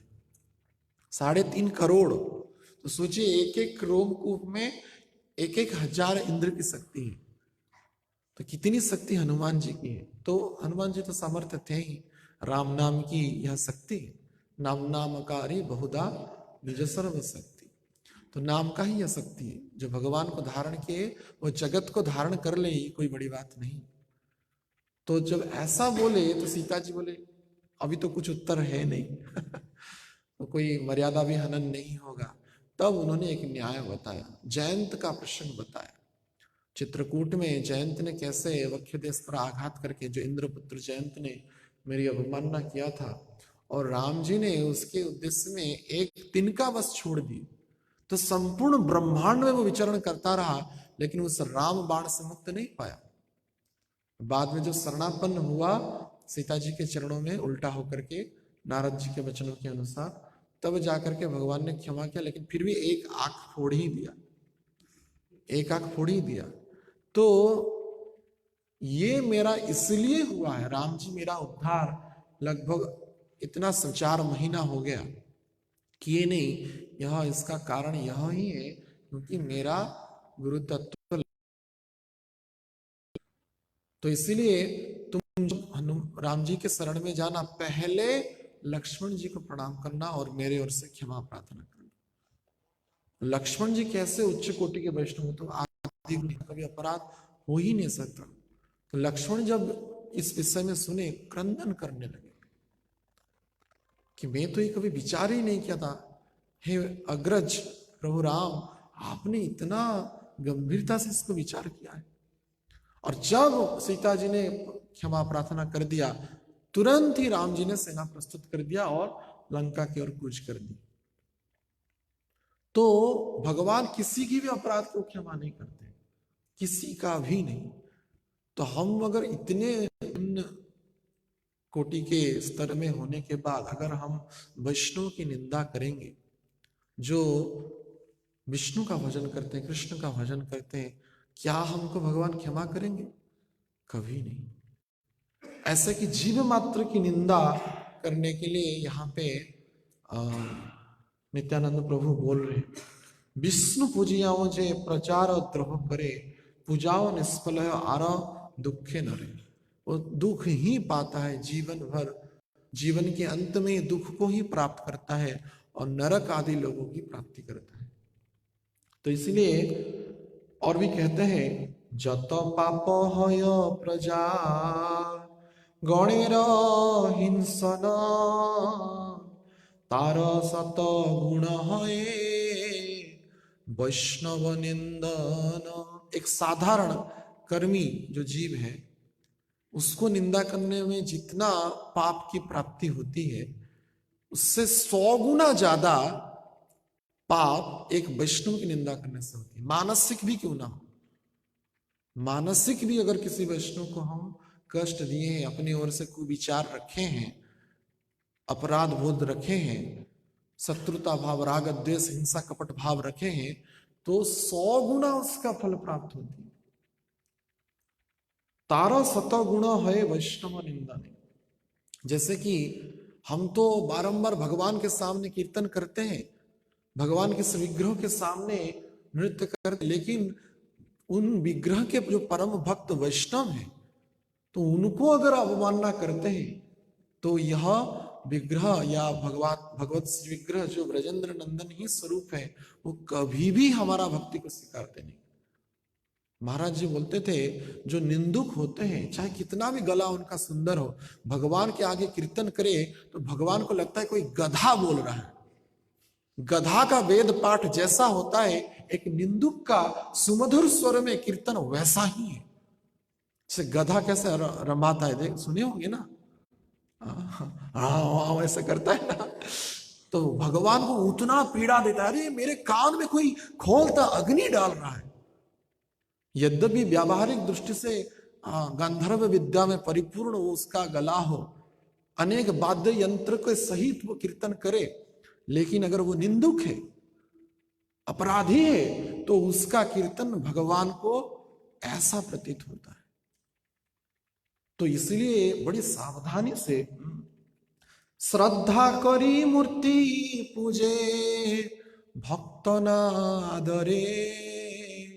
श्रद्धा से मूर्ति की तो पूजा करता है, विग्रह की तो पूजा करता है, लेकिन भक्त का आदर नहीं करता है, वैष्णव का आदर नहीं करता है, तो क्या होता है, मूर्ख नीच पति तेरे दया नहीं करे।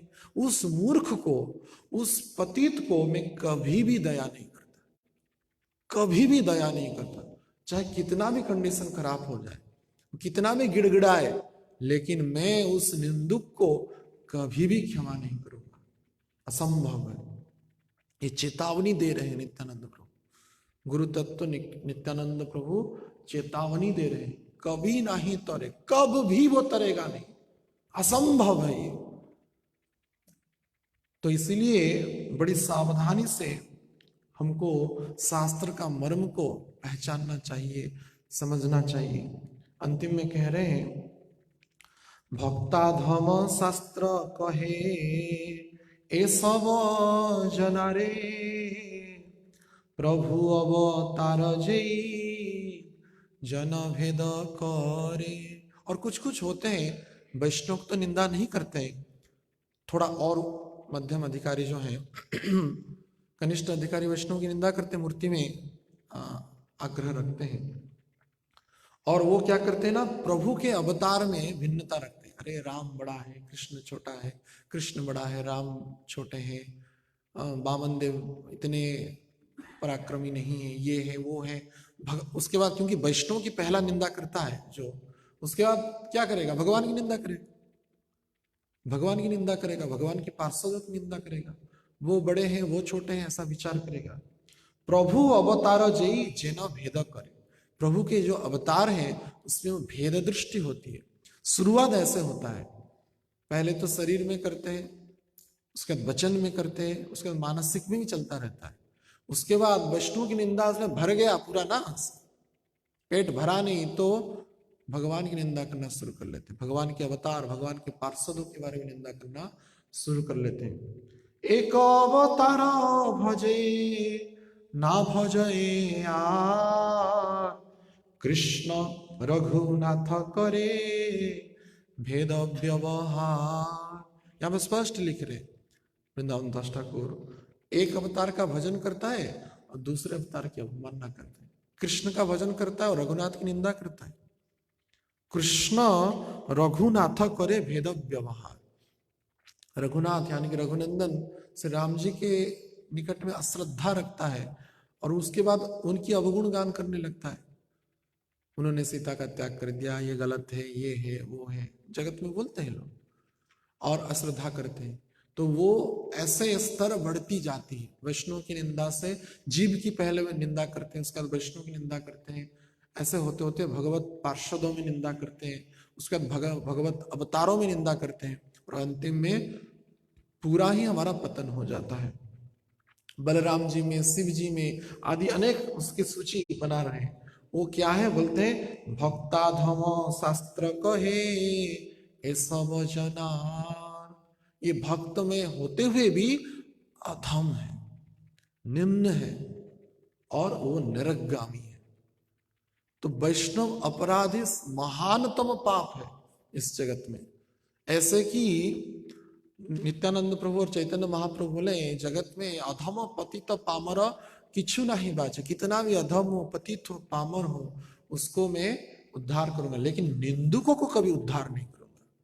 जो किसी की निंदा करता है उसका उद्धार मैं कभी नहीं करूंगा, चैतन्य महाप्रभु नित्यानंद प्रभु बोले। और ये भक्त होते हुए भी अधम है, निम्न कोटि के।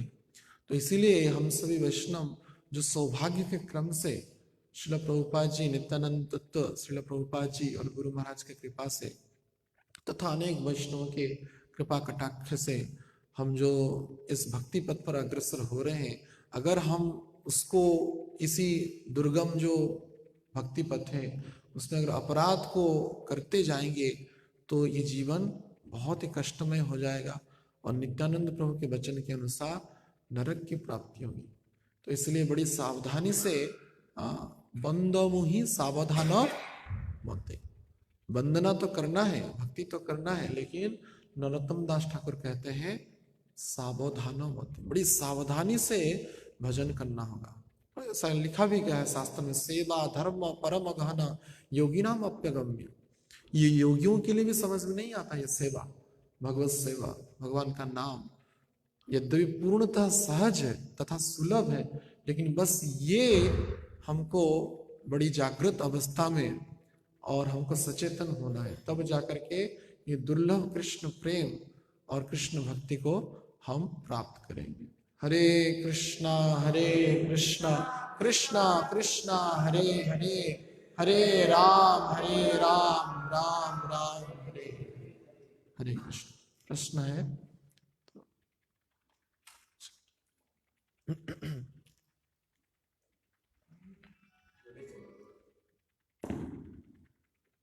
हरे कृष्ण।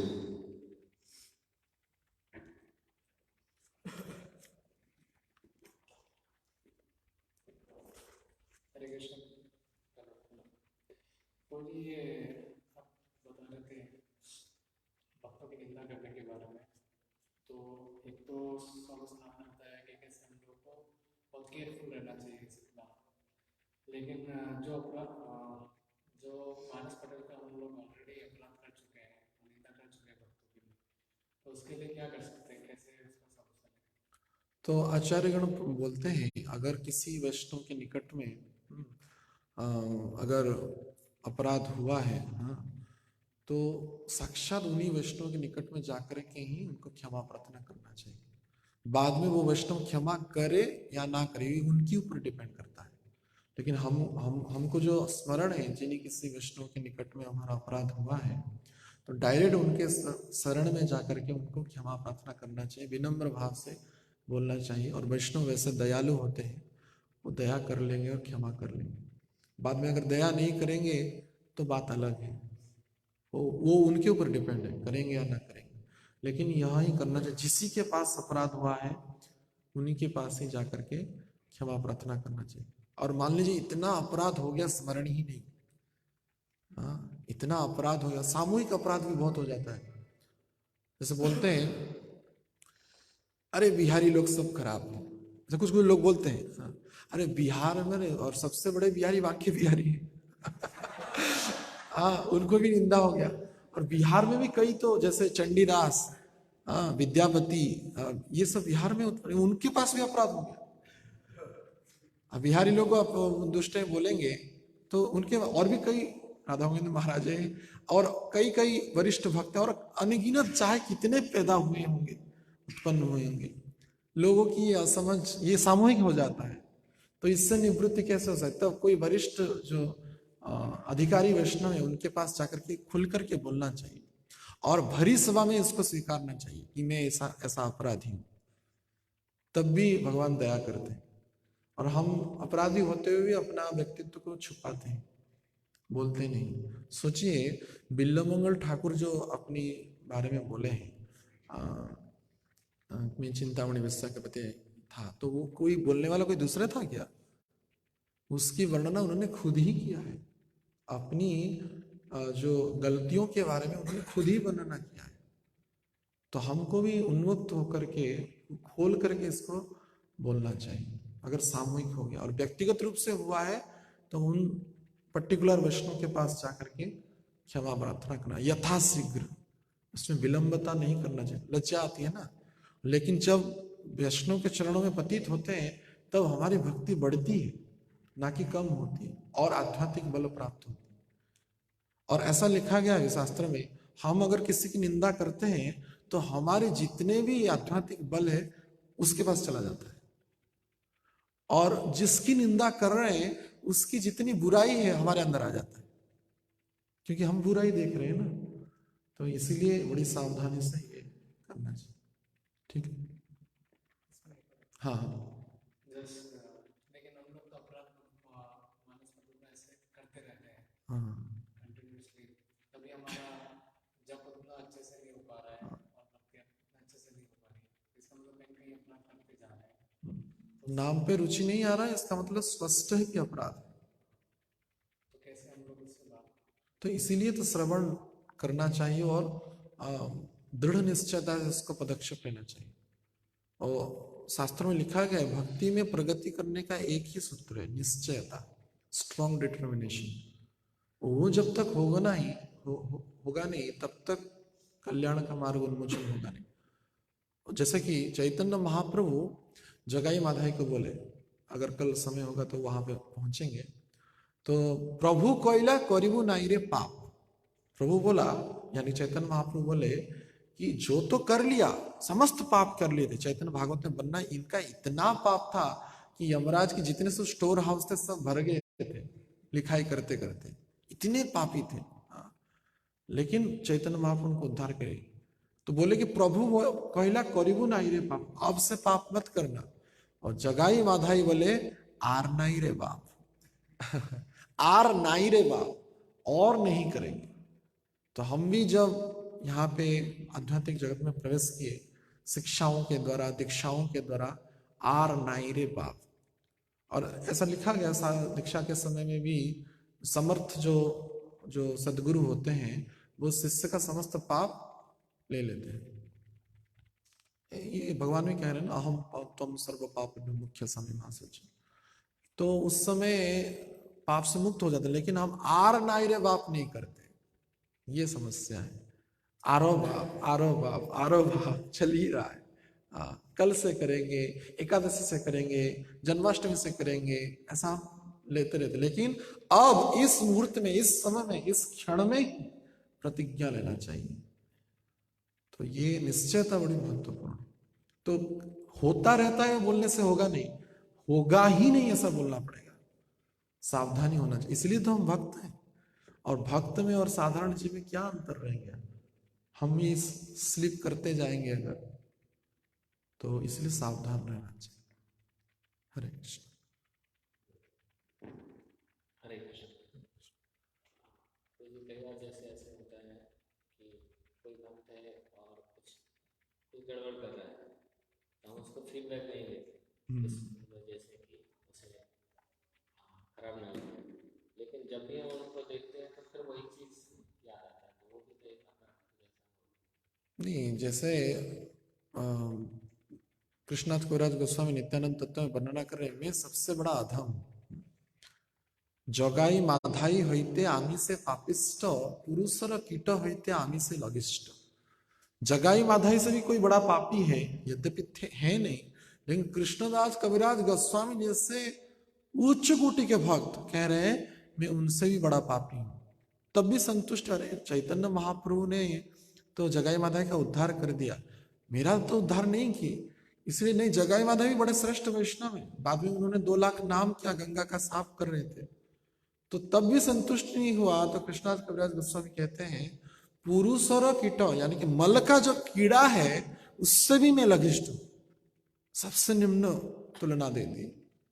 तो इतने उच्च वैष्णव होने के बाद भी अगर खुद की इतनी बुराई करते हैं तो हम तो कुछ भी है नहीं। हमारे अंदर दूसरे का गलती इसलिए दिखाई दे रहा है क्योंकि हम अपने आप को श्रेष्ठ विचार कर रहे हैं। जब हमारे अंदर हम अपने ही बुराई को ढूंढते रहेंगे तो दूसरे को बुराई कभी दिखेगा ही नहीं। तो सबको अच्छा ही, जैसे युधिष्ठिर महाराज, उनको सब अच्छे ही दिखे और बोले कि मैं ही सबसे बड़ा बुरा हूं, और दुर्योधन को सब बुरे लगे और बोला कि मैं खुद ही अच्छा हूं। तो इसीलिए हमारे अंदर अगर दोष प्रवृत्ति आ रहा है, इसका अर्थ यह है कि हमारी दृष्टि ही खराब।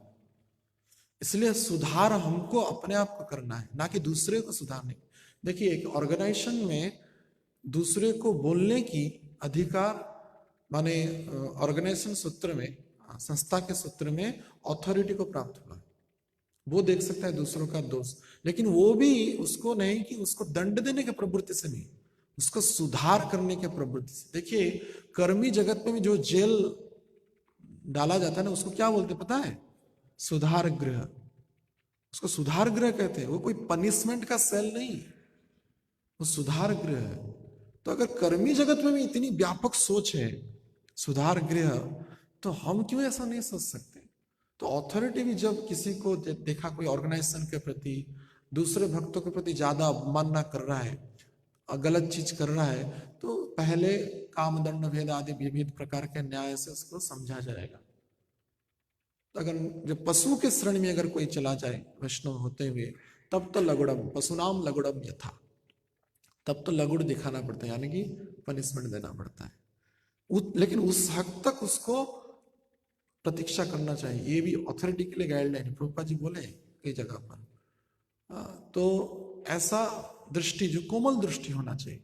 और हमारा ना हम अथॉरिटी है, ना हम गुरु है, ना हम आचार्य है, कुछ भी है नहीं, फिर भी हम दोष देख रहे, ये कैसा प्रवृत्ति है?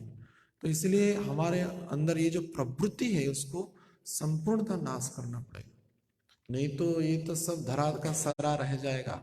जाते वक्त तो कुछ लेंगे ही नहीं ना, काहे का ये शरीर रहेगा, काहे की ये मर्यादा प्रतिष्ठा रहेगा। जाते वक्त हमारा भक्ति ही जाएगा, सूक्ष्म चेतना ही जाएगी। ठीक है, दूसरों का गलती इसलिए देखना ही नहीं। अन्यस्य दोष गुण चिंतय, पद्म पुराण में बोले हैं, आत्मदेव ब्राह्मण को गोकर्ण महाराज कहते हैं, अन्यस्य दोष गुण, अन्य का गुण दोष देखना नहीं। तो इसमें बोल रहे हैं कि गुण भी नहीं देखना है, बड़ी सावधानी। क्योंकि कभी बार क्या होता है, हम हमारी दुष्ट बुद्धि है ना, 100 बार अच्छा गुण देखे लेकिन एक बार गलती देख ली ना, पूरा छी कर लेते हैं, ये होता है। इसलिए ज्यादा से ज्यादा भक्तों को शास्त्रों के चरित्र जो है, ध्रुव, प्रहलाद आदियों का ही ज्यादा ग्लोरिफिकेशन करना चाहिए। जो हम जिन वैष्णव के साथ रहते हैं उनकी सम्मान करना चाहिए, लेकिन ज्यादा गुणगान शास्त्रोक्त चरित्र, जो प्रामाणिक जो वैष्णव हैं, जैसे कृष्णराज कविराज गोस्वामी आदि आचार्य कोटि के हैं, या प्रकट रूप में जो आचार्य हैं, गुरु वर्ग हैं, या उच्च कोटि के वैष्णव जो पूर्णतः जगत में वो विख्यात है, ऐसे वैष्णव की ज्यादा प्रशंसा करना चाहिए। कभी कभार प्रवृत्ति होता है ना, एक दूसरे का ग्लोरिफिकेशन करते हैं, ये एक माने सहजिया भाव हो जाता है। तो कुछ समय के बाद जो एक भी गलती देखे तो पूरा अच्छी गाय थे, मैं सोच रहा था ये तो इतने बड़े भक्त है, इतने बुरा कर्म करते हो। और पूरा जो कई को मंथरा जैसे बोलती थी, हम भी मंथरा जैसा सबको बोलते रहते, और हमारे अंदर सीमित रखे उसको पूरा माइक लगा करके बोलते हैं। तो ये प्रवृत्ति नाश होना चाहिए, दूसरों की गलती देखना। क्योंकि हम जब अपनी गलती देखेंगे तो दूसरों का गलती दिखेगा। लेकिन अथॉरिटी को ये शक्ति और अधिकार प्राप्त है। हरे कृष्ण।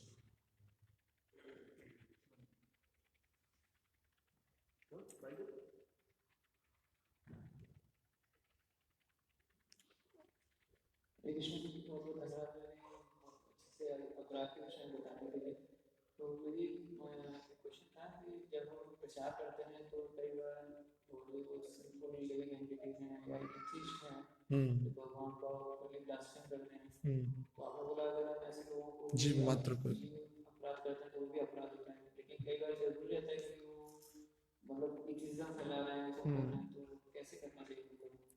तो ऐसे जब प्रसंग उपस्थित होता है, आचार्य गण इसको उपदेश दिए हैं, उस समय अपनी ओर से निंदा ना करके आचार्य का कोटेशन देकर के बोल सकते हैं कि प्रभुपाद जी ने ऐसा बोला, अमुक आचार्य ने ऐसा बोला, ना कि हम तब वो दोष हमको लगता नहीं, क्योंकि आचार्य के सामर्थ्य है। जैसे हम बोले आचार्य कोटि के जो जीव हैं, शुद्ध भक्त हैं, उनको अधिकार है, हमारा अधिकार नहीं। तो इसलिए हम अगर प्रचार के क्षेत्र में ऐसा जब प्रसंग आता है, किसी के विपक्ष में कहने की बात आती है, तो आचार्यों के कोटेशन को आधार करके कहा जा सकता है। तो वो सामर्थ्य उनमें है, तो हमारे अंदर वो दोष नहीं आता है। समझ रहे हैं ना? तो प्रभुपाद जी का कोटेशन दे सकते हैं कि प्रभुपाद जी ने ऐसा बोला, या शास्त्र में ऐसा लिखा गया है। जैसे शंकराचार्य के बारे में लिखा, मायावादम असत शास्त्रम प्रसन्नम बौद्धम उच्यते। ये सब जो वाक्य है, शास्त्र का कोटेशन दे करके उन आचार्य का नाम लेकर के बोलना चाहिए। डायरेक्ट बोल दिए तो तब अपराध लगता है, ये भी सावधानी। क्योंकि कोई एक सन्यासी थे, माने खुद ही बोल रहे थे मुझे, तो किसी एक कर्मी है, माने वो उनकी बहुत निंदा करते थे, कुछ संस्था के कोई लीडर है। तो उनके जो गुरु के पास हो गए, बोले अरे तुम संन्यास लेने के बाद सबकी निंदा करना चालू कर दी, ये क्या है? नहीं, मैं तो किसी वैष्णव की निंदा नहीं करता, जो जैसे आप बोले एथिक्स वगैरह हैं इस टाइप के मायावादी। बोले ठीक है, लेकिन तो तुम बोलते वक्त आचार्य का नाम क्यों नहीं ले रहे हो? अपना ओर से क्यों बोल रहे हो? हर एक की जिम्मेदारी, मान लीजिए जैसे कोई मेडिकल हम नहीं खोलते, इस्कॉन का ये कोई प्लानिंग नहीं है, लेकिन हम तो मेडिकल जाते हैं ना, है या नहीं? मेडिकल खोले नहीं लेकिन जाते हैं। तो इसलिए मेडिकल खोलने वाले और वहां पर ट्रीटमेंट करने वाले डॉक्टरों की निंदा करना हमारा अधिकार नहीं है। जब बुखार होता है तो हम डॉक्टर के पास जाते हैं ना, तब तो हरि बोल नहीं कहते ना, मेडिसिन खाना ही पड़ता है। तो उन विद्या का सम्मान है, और उस विद्या के द्वारा तो हमारा रोग की निराकरण हुआ।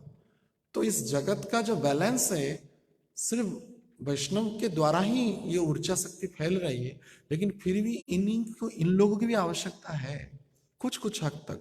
हाँ, मान लीजिए उच्च कोटि के भाव को चलेंगे तब तो कोई आवश्यकता नहीं। कनिष्ठ अधिकारी की स्थिति में होते हुए बड़ी बड़ी उच्च बात करना ये स्वाभाविक चीज है नहीं। तो इसलिए जब किसी की ऐसी एथिक्स या मायावादियों की निंदा करने की बारी आती है, तो ऐसा आचार्यों का नाम लेकर के कोटेशन दे सकते हैं। अपने ओर से बोल देंगे तो अपराध लगेगा।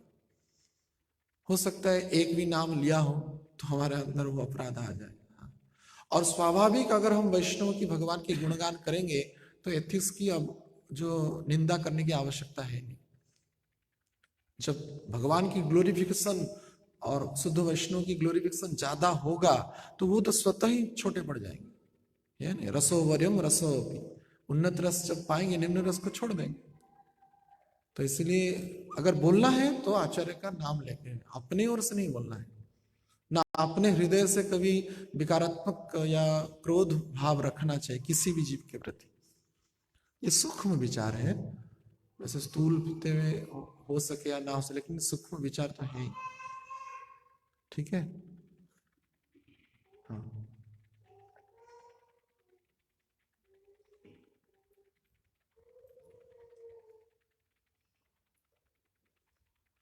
तो जी, ये जैसे पाप और अपराध के बारे में बता रहे थे आप, इसके बारे में थोड़ा क्लियरली अंतर बताएंगे क्या है? देखिए, पाप की निराकरण हर एक शास्त्र में है। अमुक पाप हो गया, अमुक निराकरण है। लेकिन वैष्णव अपराध अनेक करोड़ों जन्म का दुष्कृत जब आता है तब अपराध होता है। तो और यहाँ पे बोल रहे अपराध को ही महापाप कह रहे हैं। वृंदावन दास ठाकुर यहाँ पे कह रहे हैं वैष्णव अपराध ही महापाप है। इसलिए पाप से मुक्ति हो सकता है, लेकिन अपराध से मुक्ति कभी नहीं हो सकता है, असंभव है। इसका कोई मेडिसिन नहीं है अपराध का।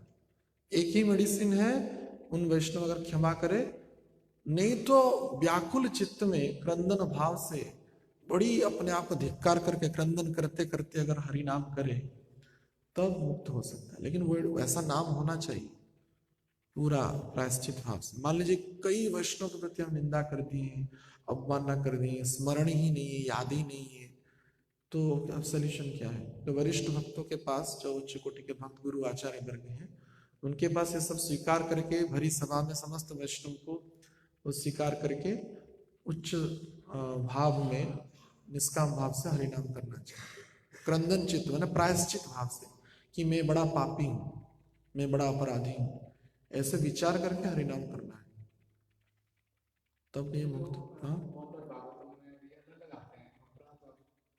हाँ हाँ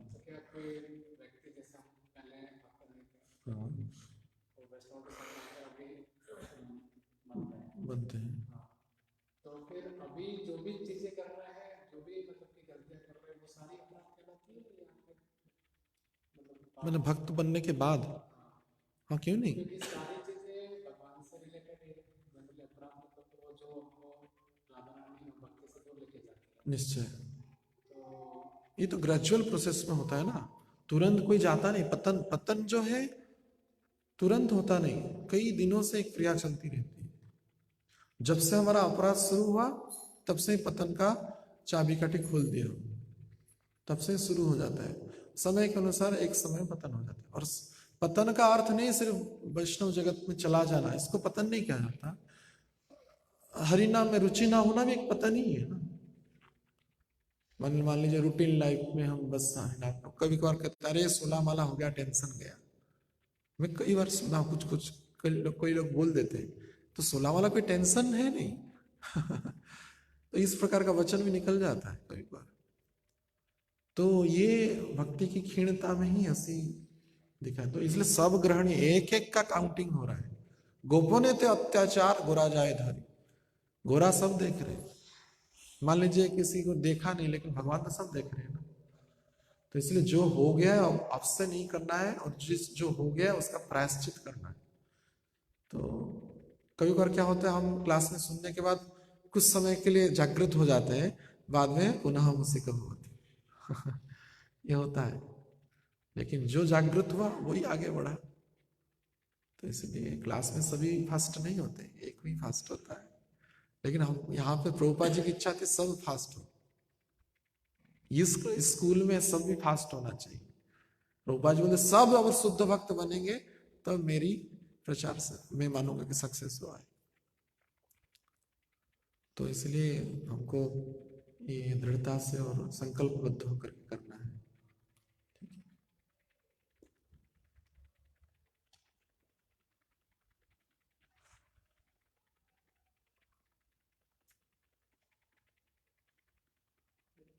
हाँ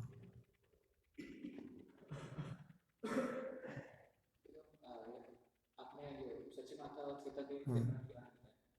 तो जैसे पूछना चाहते हैं कि अभी वो तो भगवान के शिव भक्त का पार्षद है, तो क्या ऐसे अपराध होना? नहीं, ये तो उनमें अपराध नहीं, लेकिन महाप्रभु ने जगत शिक्षा के लिए ये लीला किया है। ये हम सभी के शिक्षा के लिए। तो नटो नाट्यम जो, ये तो नाटक है सब। भगवान की लीला है। कुंती महारानी कह रही है ये तो नाटक है। ये सब हुआ है हमारे शिक्षा के लिए।